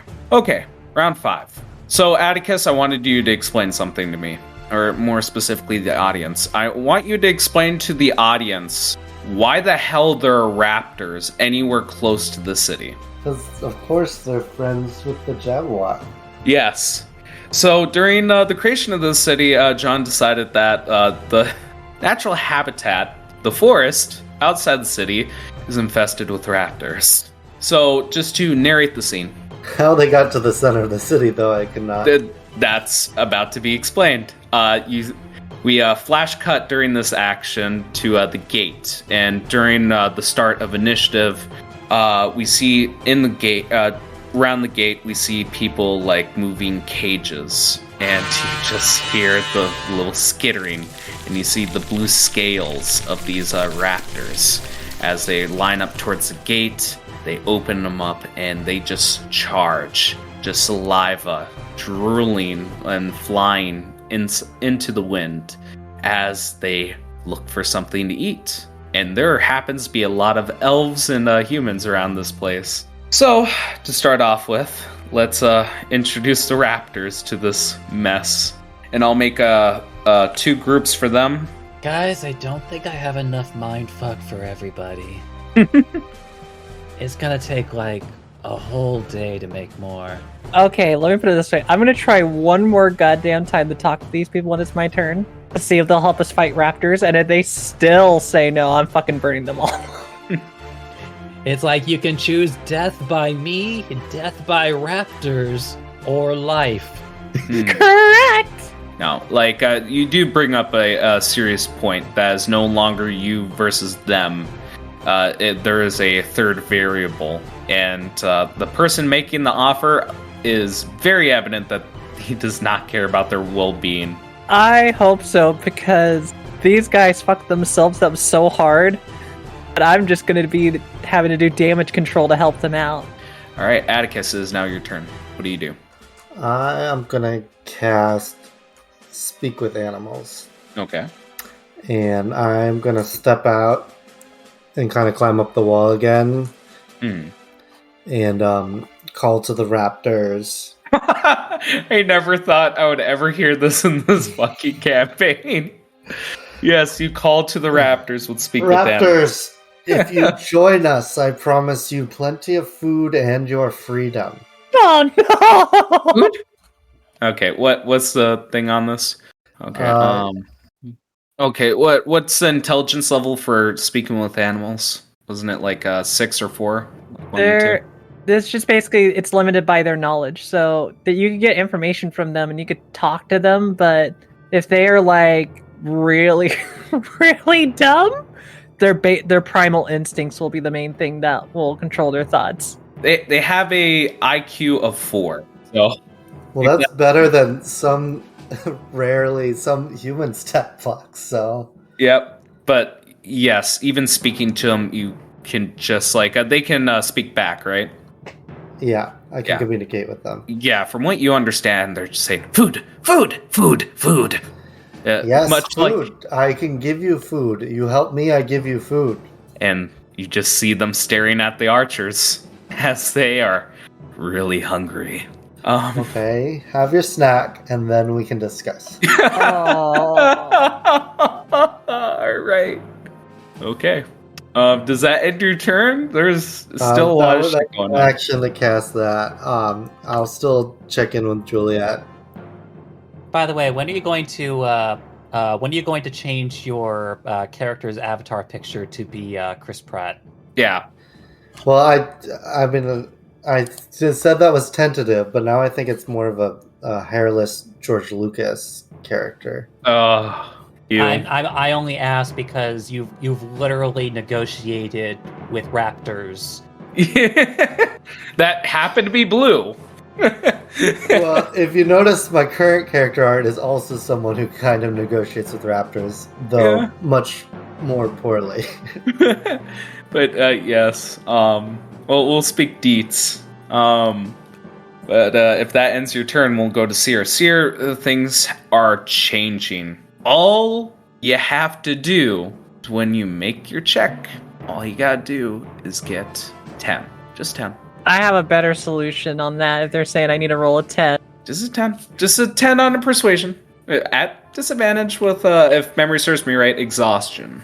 Correct. So, in my case, I'm going to lay it out flat because there's a point when persuasion is not necessary when you are either A, you side with one group, or they die. So I'm going to do is say this, just stare at these people, because I haven't attacked them. I've been just putting them out to sleep.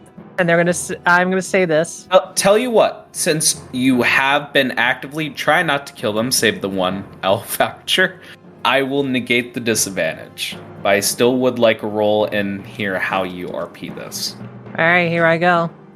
So, you have this choice. Either you live with us aiding you, and we slay the raptors and we become friends. B, you continue to fight me, and I eliminate all of you at once. Or C, you let the raptors slay you, and we live, regardless. I rather pick option A, for we can save your allies that are sleeping down there, and fight off the raptors together. Make your choice. We'll roll that persuasion now. But I am not a negotiator! You're asking someone that has a charisma of 4 right now. Just as a reminder, if anyone has inspiration, now is the time to speak up. If not, we're gonna move on. Well, I mean, I feel like even with inspiration, it's just with her charisma score, it's not. It's literally that's why I'm pleading. If I have to, I don't want to have to roll because I straight up am like, I've been working so hard not killing them. Yeah, incidentally, I just love how all the people being given persuasion rolls are the ones that are arguably the worst at it. Yep, just to clarify, I wasn't even given one, so right. To be fair, I can see where she's going with that. With you, it's a would you like to do drugs? But I understand your intent behind the RP. Yeah, I get it. I get where Gray's coming from. The way Eddie phrased it should always be a yes. It should just always be a yes. No, he prefaced it by let's do drugs and talk it out. Yeah. To be fair, if you do want persuasion at any time, you can ask for it. It is just like I am going off of the way both of you guys are RP, and she is actively telling them, look, stop what you're doing, join our side, you don't have to do this. The way you phrased it is but yes. I'll even settle if this with persuasion they don't do jack shit. I really have that. And murdering, I can murder all 6 of these motherfuckers right now. You could. But I'm trying to make a point going like, are you going to keep fighting and I have to defend myself, or are you going to help us? Or are you just going to do nothing? If you do nothing, that's fine. I just need to know, what is their response for that persuasion roll 6? Because I don't think I have inspiration. You know what? Even though I just got it, I'm probably going to not use it anytime. I will let you use my inspiration. Yay!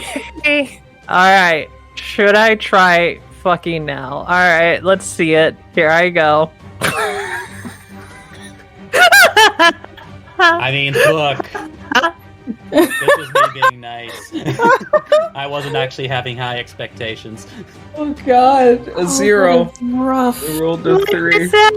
If these guys are so dumb that they won't listen to reason, I'm gonna smoke them. Okay. You see, I will give you a moment of hesitation. That is what I'm willing to give you with the red group. Is you have a moment of hesitation. Any of you that are brave enough to step forward, I will patch up right now before we are eaten by raptors and your allies below are eaten by raptors. I'm making logic for them to be like, do you want to rescue the people that were with you and they're dying below, or no? Yeah, they're not going to be on your side, but they will not act during their turn. The red group.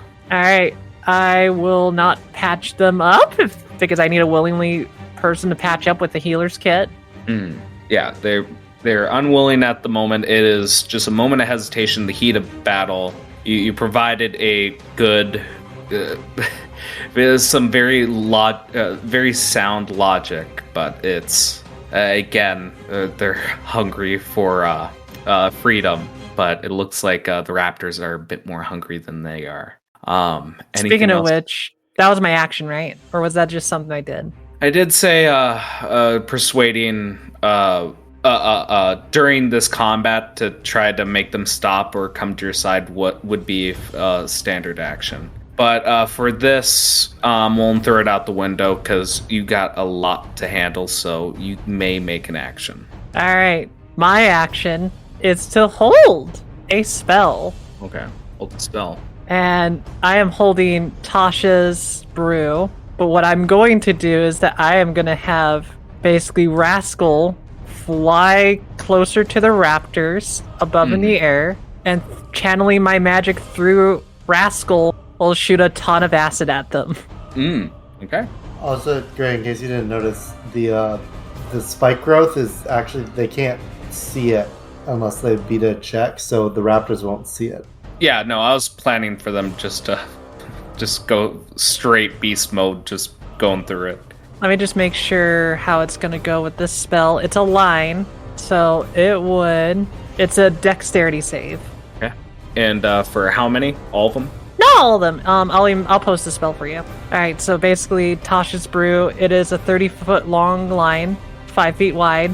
Trying to angle it's like with Rascal that I would hit 3 of them by drawing a line through them. But since there are only 4, I'm going to only hit 2 of them. Rascal's 10 feet up in the air. And yeah, they need a dexterity save. Okay.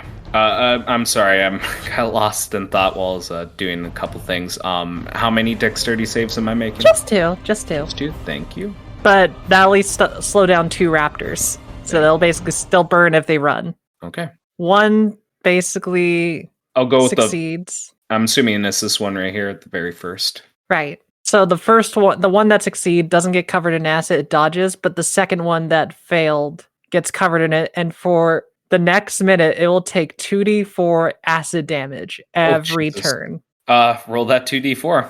at the start of its turn, but I'll do it sorry. right now Thank you.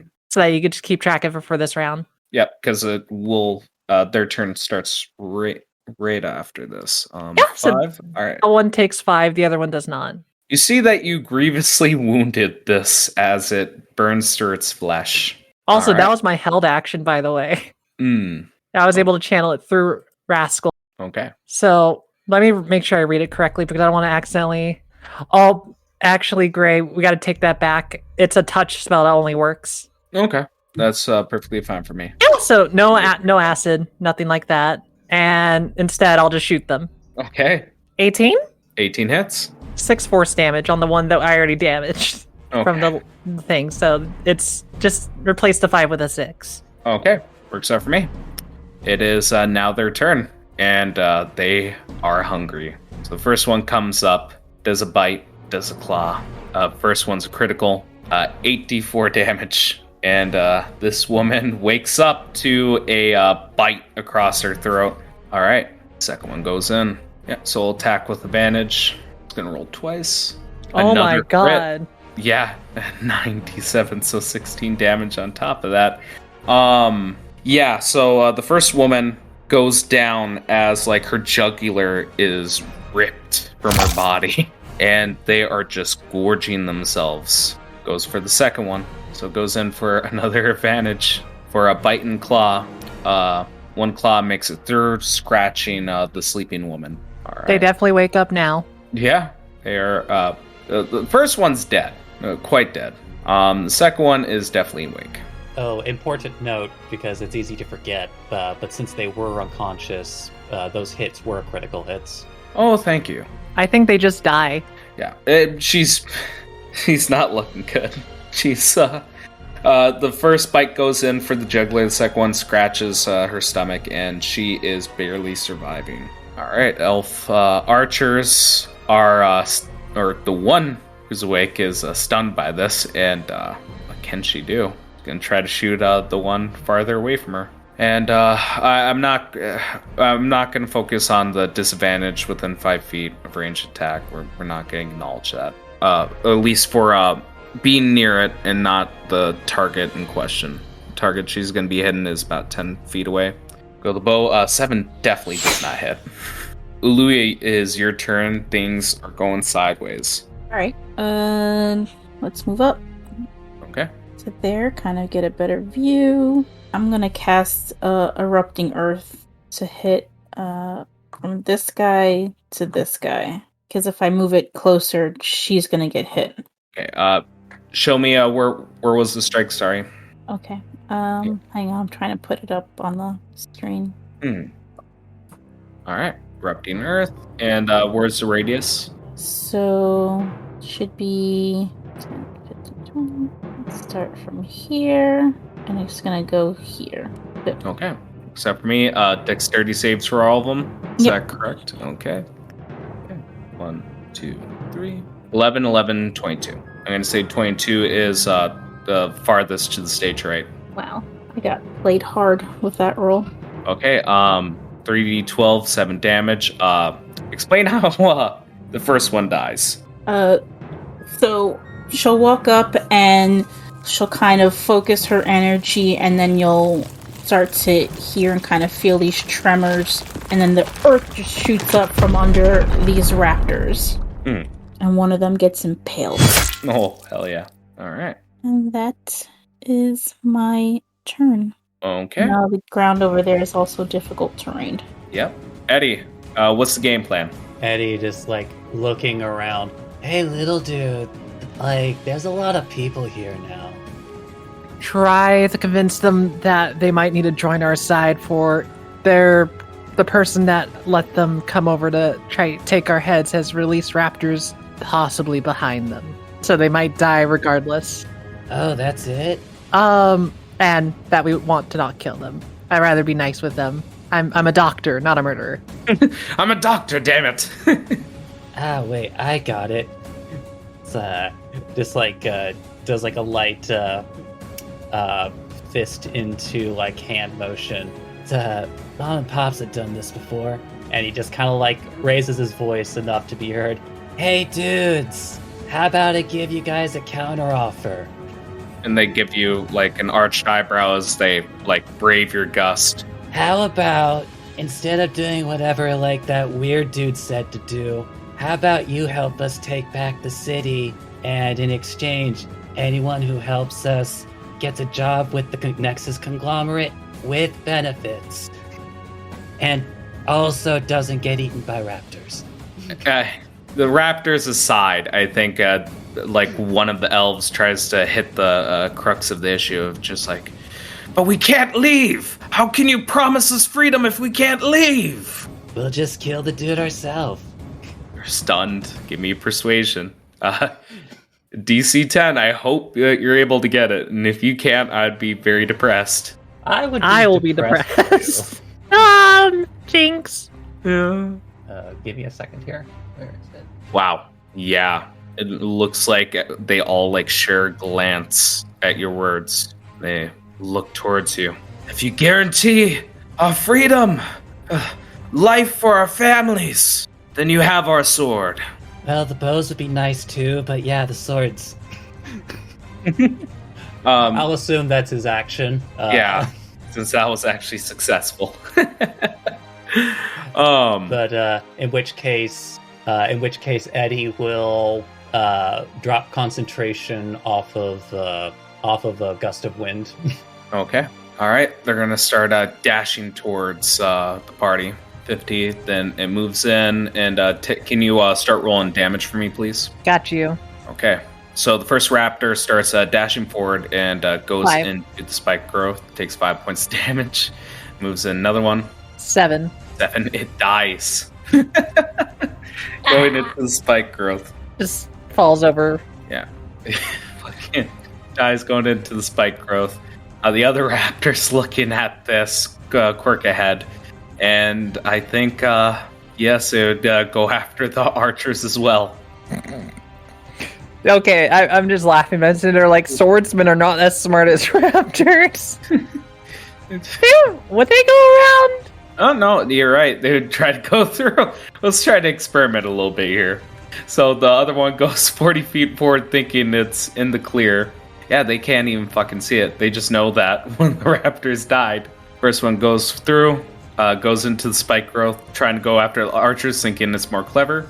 6. A 6. Goes in again. 5. 5. This one also dies. These raptors don't know what. Yeah, again, like, I think at this point, the other two raptors see the first one dead going up the stairs, the other one's dead, like, going, like, towards the archers, and I think they would stop in the middle of the road to assess the situation, and they don't know what to make of this, heads or tails. The swordsmen, looking at this, seeing that their allies have turned coat on them, and seeing the raptors, I think, I'm not even sure what the fuck they would even want to do, because difficult terrain, spike growth, it obviously hurts them. It looks like their friends want to work with you now. They have swords. They kill each other. Kill each other. I'm thinking the ones that aren't in the spike growth, like, jump over, move his full movement, and tries to slash at one of the raptors. 16 to hit, 6 slashing damage, does a grievous injury onto the raptor. And the other ones that aren't in the spike growth fall suit. I would, if they start doing these kinds of acts to help out their allies, I will let the people in the spike growth know through Atticus, don't move. Oh, don't move? Okay. The ones that are in the spike growth.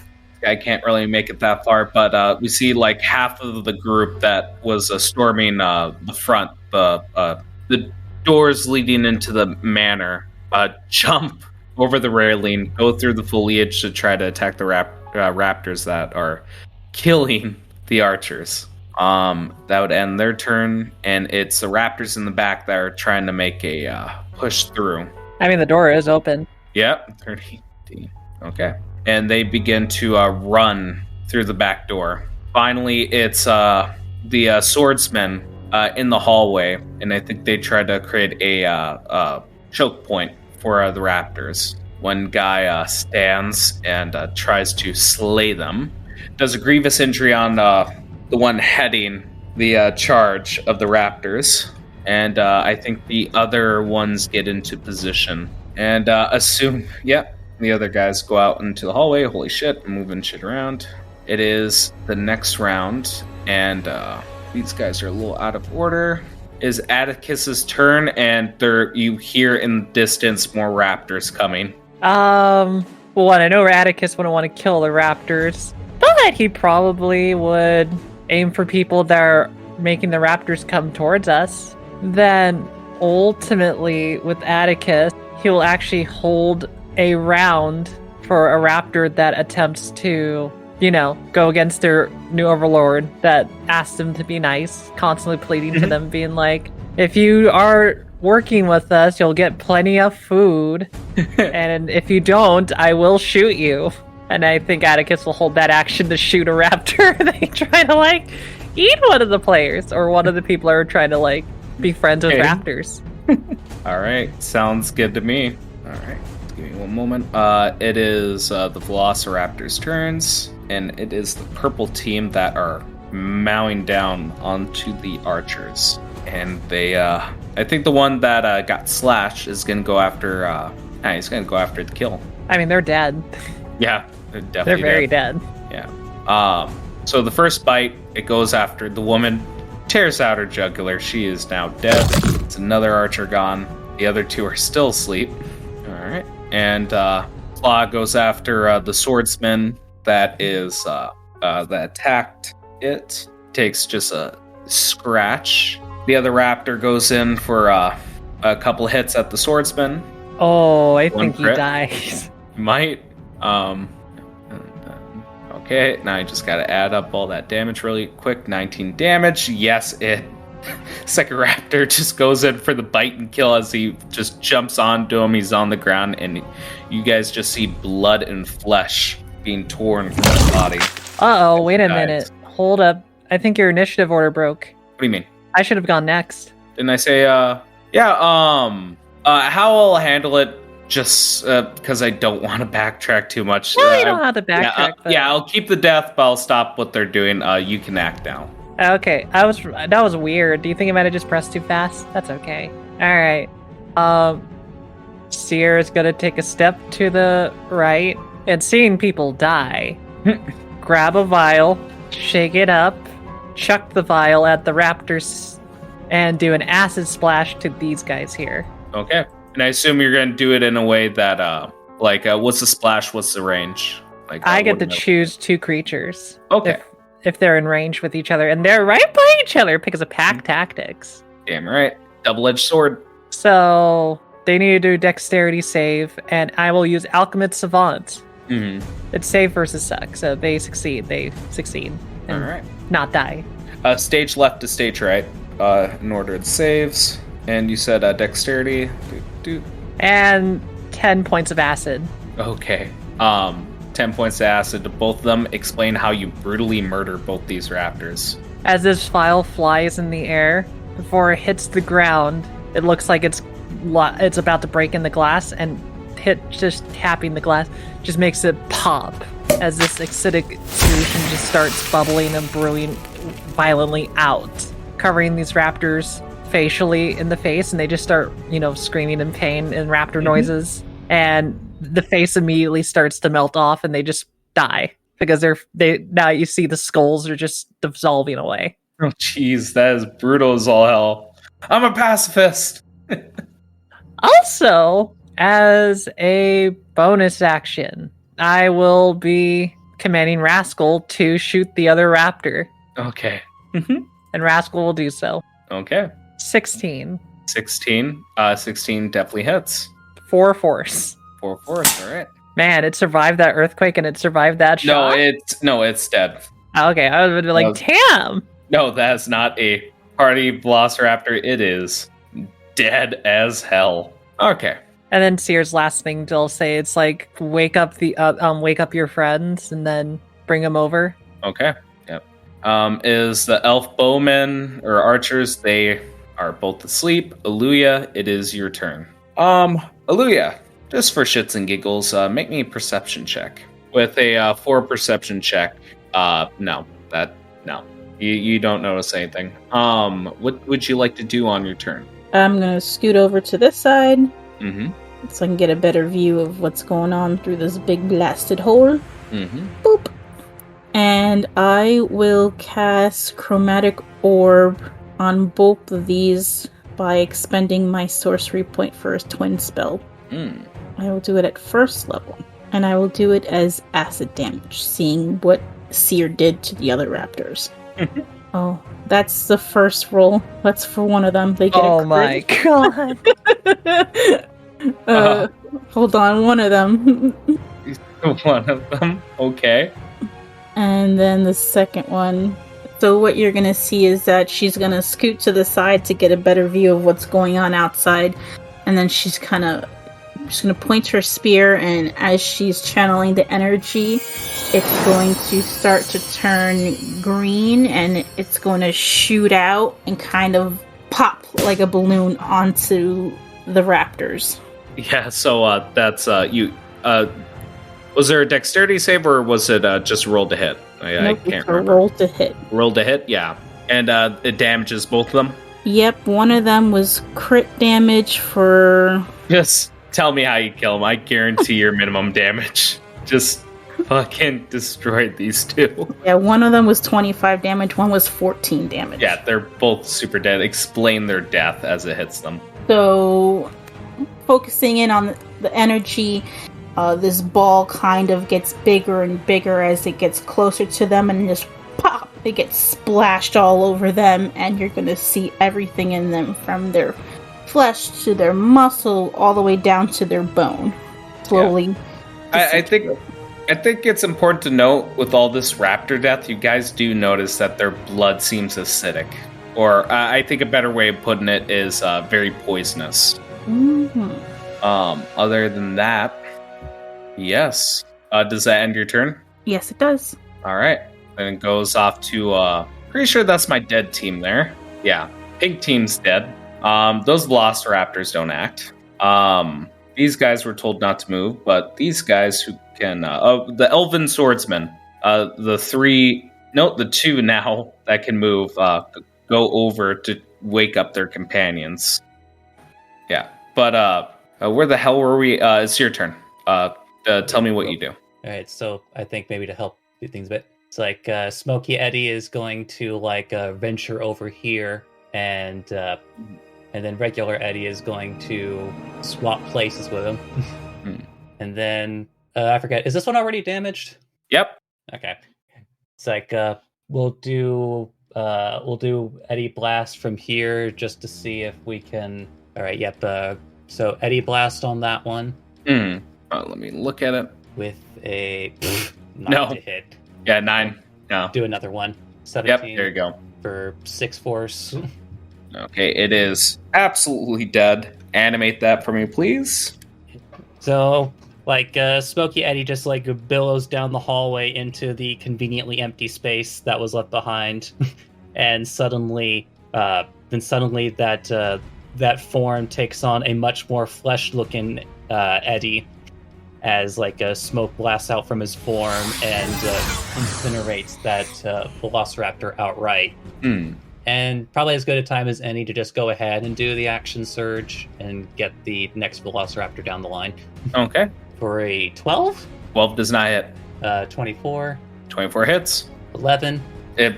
Again, same as before. He is absolutely destroyed. It's getting to the point where bodies are starting to stack up everywhere. Eddie, as he's ending his turn, is just like, man, and I always wanted a pet Velociraptor too. Yeah, secret dream. And that ends your turn? Yeah, that's it. All right, the elven swordsmen go up to their allies, wake them up. Going through the foliage just shakes the archers awake, and both of them are awake now. All right. It is now orange team, which I think is the last of Velociraptors on the map on the moment. So the first one comes up, and instead of scratching, and I have so much shit going on around here, I actually can't see. Okay.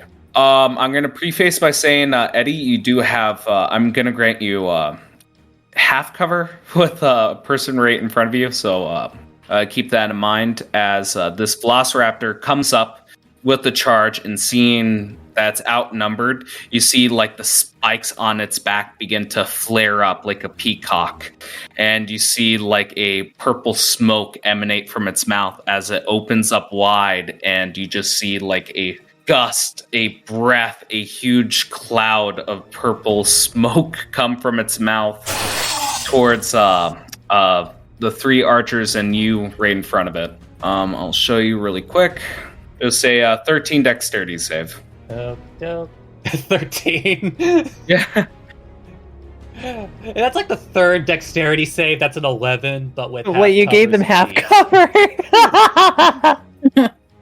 Say what you want about me, but I'm fucking fair. So yes, with Eddie's roll of 11 now turned 13 because of half cover. He takes half damage, and I'll roll for the elves really quick. 1, 2, 3. Going up to down. 4, 5, 11. All right, so they all take full damage. I'll grant the one on top and the one on bottom half cover, but that only helps the guy on the bottom. So Guy on bottom doesn't ever get enough love. yeah, you see the guy in front of you, the elf, that tried to, he was the very first person that tried to attack you. He is almost on one knee. He is coughing into his hand and is just covered with blood. All right, now the other one really can't do much, but he will stand right behind its ally. Round 6, things are going to get a little bit more interesting. Did anyone want more Velociraptors? Oh, me! Yeah, because we're getting more fucking Velociraptors. There, let me actually. Oh, that's a lot of Velociraptors. Oh, that's the first batch. Hang on, we're not even done here. Luckily, they're in difficult terrain. Yep. Actually, would they be before difficult terrain, or would they be in difficult terrain? Rephrase that question for my tired mind. Basically, are they going to start in the battle map already in the difficult terrain, or are they going to start outside of it? So they'll start in it. Cool. And we see the second one, the second group. Yeah, spike growth is definitely going to get its usage. I just know that Aluya is going to have a field day of explosions. Oh yeah. Yeah. I think at this point we just need to track down the bitch that keeps casting conjure animals. I mean, Atticus is watching for one. I'm ready for them to shoot. Yeah, but you see a lot of Velociraptors. 28 Velociraptors show up on the map. This is going to get boring for the DM. Nope. It is Atticus's turn. And let me see what Atticus would do, because I don't think he can control any more raptors. You know what I mean? It's different when they were, not as many raptors. Now there's a lot more raptors. Just trying to make sure I don't break his concentration. Okay, let's see. Oh, damn. I'm guessing he's gonna be shooting raptors then. Mm-hmm. So when you guys started the session today, did you think, you know what? I want some raptors in this game. This is what we're missing. Not exactly. Oh, come on. We need some more raptors. In fact, I think I'm underballing this. We need some more raptors. And then King Raptor appears. I don't know if any of you ever watched TFS at the Table when it was coming out, but I'm just reminded of the Raptor sex bomb, and I just really wish that we had it right now. He got a 19 and 13. 19, 13, that both hits, both kills. Which ones are dying? Purple. Purple, thank you. First 2. First 2, let's do it. Thank you. I do love how you guys have this set up, though. All right, that ends his turn. All right, then for my turn, because it's my turn again. Mm-hmm. Oh my god, this is just going to be annoying as fuck. Oh yeah. Let's see. You know what? All right, Sarah's going to move back to her spot over here, and then move down. So I'll put myself a jar, so that you know that I'm under Atticus. And out the door, I chuck another vial at the pink group of dinosaurs. Acid splash! Rude for you to assume that they're dinosaurs. Fine, lizard folk. Thank you. DC 17 for the first pink dinosaurs. First pink. First 2. They're very cute. 6. Does it succeed? No. Aw, son of a bitch. How much damage? 2 of the dinosaurs take 16 points of acid damage. Which ones die? The very 2 in the front. Okay. We like to have fun. Yeah, we do.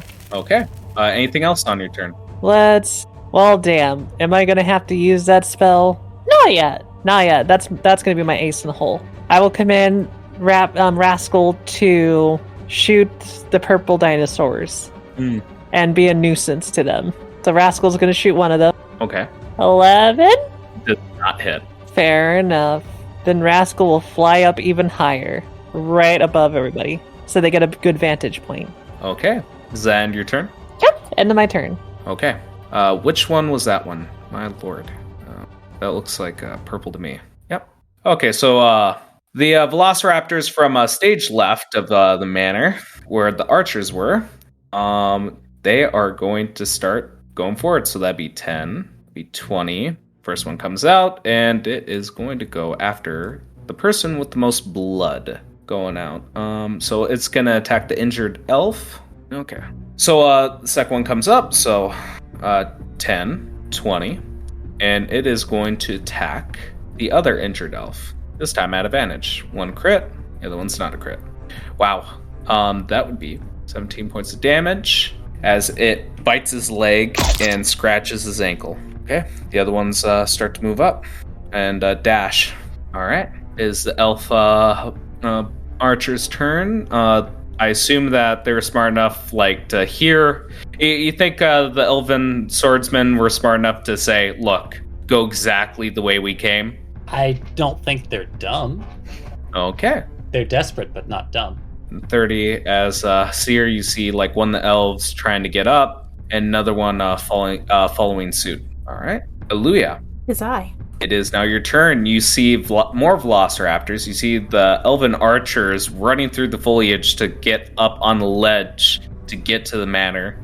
And you see, I'm blanking on your name right now, Seer, looking out towards these creatures. What do you do? I'm gonna move forward one. Mm-hmm. And let's drop another erupting earth. Oh, God. So it's gonna come down. It's gonna go further into the bush area. Yeah, so where it doesn't hit the elves, but hits like 5 of the velociraptors. Correct. Okay. Start making dex saves, right? This is probably the most I've seen, like, you guys, or like just in general, my players fucking around with the terrain. I don't recall this much overlap. Well, to be fair, except for like a couple of key exceptions where even though we stayed in the same city for a very long time, usually not in the same location. Yep, there you go. After 28 raptors, we'll send hundreds of raptors. And then we have Atticus, just everybody huddle in the spike growth for them all to die! So what's so is it save or suck? Or is it half damage on success? If it's half damage on success, they all die. Oh, well. If it's 3d12 and you rolled a 23, or is that the hit? No, that's my damage. Okay, if damage is 23, even half, they all die. Yeah, it's half. It's a DC 13. How's your spell slots looking? Yeah. That's what I like to hear. She has to be running out, all things considered. Yep. 'Cause I think she spent some the previous day, and it's not like she had a long rest. I spent one the previous day. I've got all my 2s, I've got no 3s, I have my 4, and I still have 2 1s. For this entire combat, I only had 2 first level spell slots. Now I only have 1! Oh, yeah. And we're just getting into the meat and potatoes of this. All right. Anything else? That was a powerful turn. No, that would be my entire round. Mm-hmm. Okay. Eddie, you can hear them outside. You're in the hallway. There's elven swordsmen surrounding you. There's 2 velociraptors ahead. And you hear a cacophony of footfall outside. Yeah, I feel like Eddie is just in a situation where it's just like looking at himself on something like, man, I thought I was already done with the Secret Service stuff. But yeah, I think he'll at least like clear those last velociraptors out of the way with, well, hopefully with Eddie Blast. So the one directly front. Nope, not with 11. I'm rolling shite for these blasts today. 21. 21 hits. For 11 force. Absolutely dead. Another one just like burns and turns to ash. I think this is a situation where, like a bonus action, he is going to resummon Eddie here. Okay. And just like turning to the other guys, like, you like might want to regroup. There's like a lot more of them outside that way. Points in the general direction of the outside. Sorry, I'm going back a second. Like, is this an entryway from outside or? Yep, that's a door. Yes. And it sounds like they're heading in this direction. Yes. Okay. Then yeah, like Eddie's statement has not changed. Yeah. So what exactly are you recommending they do? Like retreat and regroup, or are you saying like go forward and find a better position? So, like, if you're hurt, you should probably stay back a bit. Okay.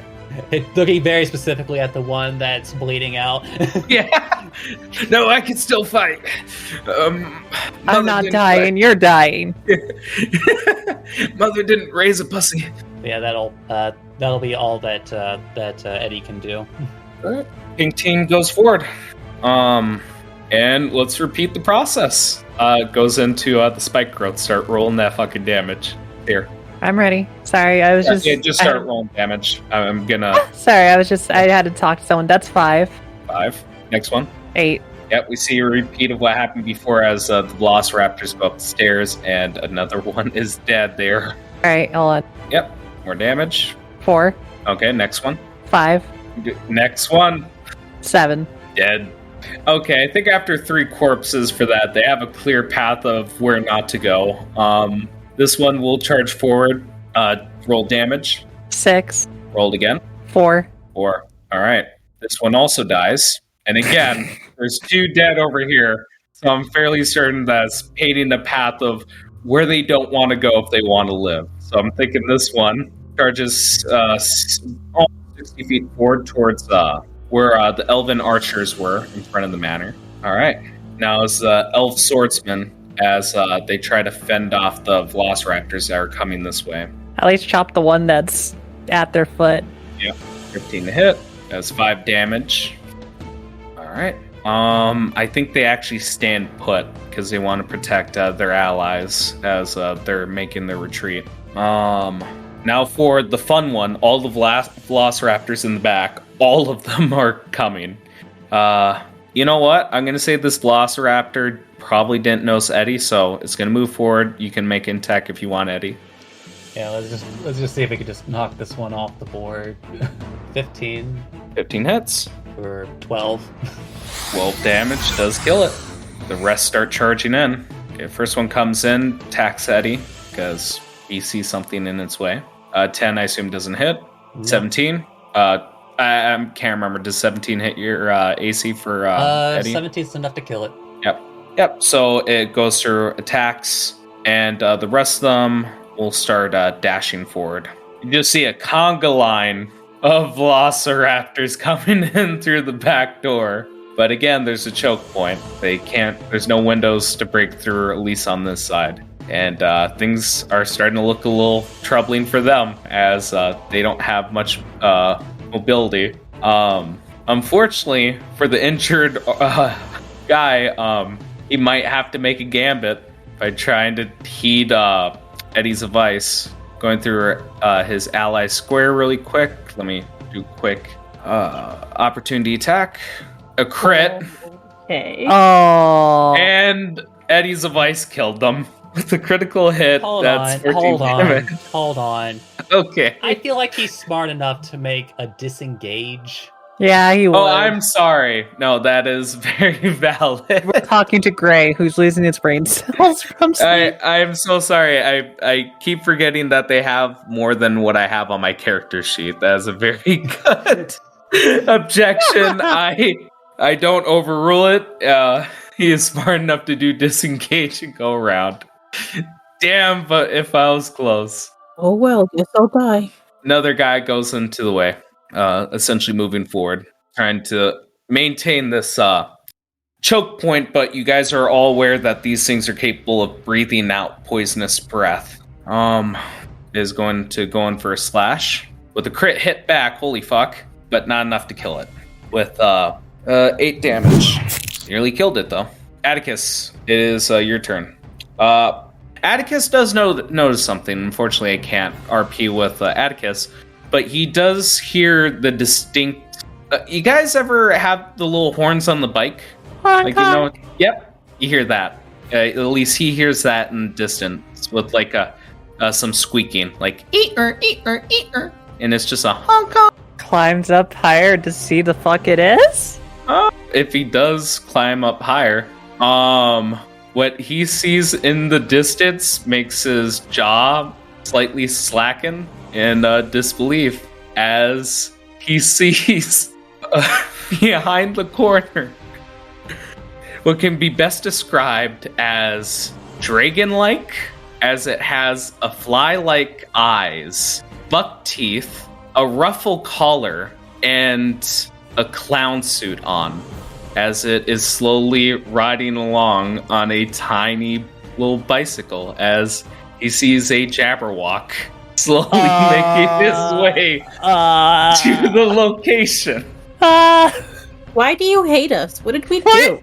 Why do you hate us? Again, I need to specify. A lot of people might be thinking, great, what, Velociraptor's a Jabberwock? What the fuck? Wait, oh no, we just killed these raptors and the Jabberwock's friends with them. Just to clarify, I didn't include it in this game. Everyone can blame John. When creating this setting, the Velociraptors weren't the only thing in the forest. In fact, there was Jabberwock that went through a heartfelt story. But now it is a bit of a clown as it starts rolling up. Oh no, it's because the Duke is a clown now, so they're clowning around. If you guys would like, I think it'd be a good point to end on this since we're on the start of the initiative, if everyone's okay with that. This has been House Common Blood, the intro and outro music by Savk Oh My Dog. Any music and sound effects used in the episode are royalty-free. Credits can be found in the episode description. Please review us on whatever podcast listening app you happen to be using. And if you like us, tell other people. Word by mouth is the best way for us to grow. Thank you for joining us, and thank you for feeding me.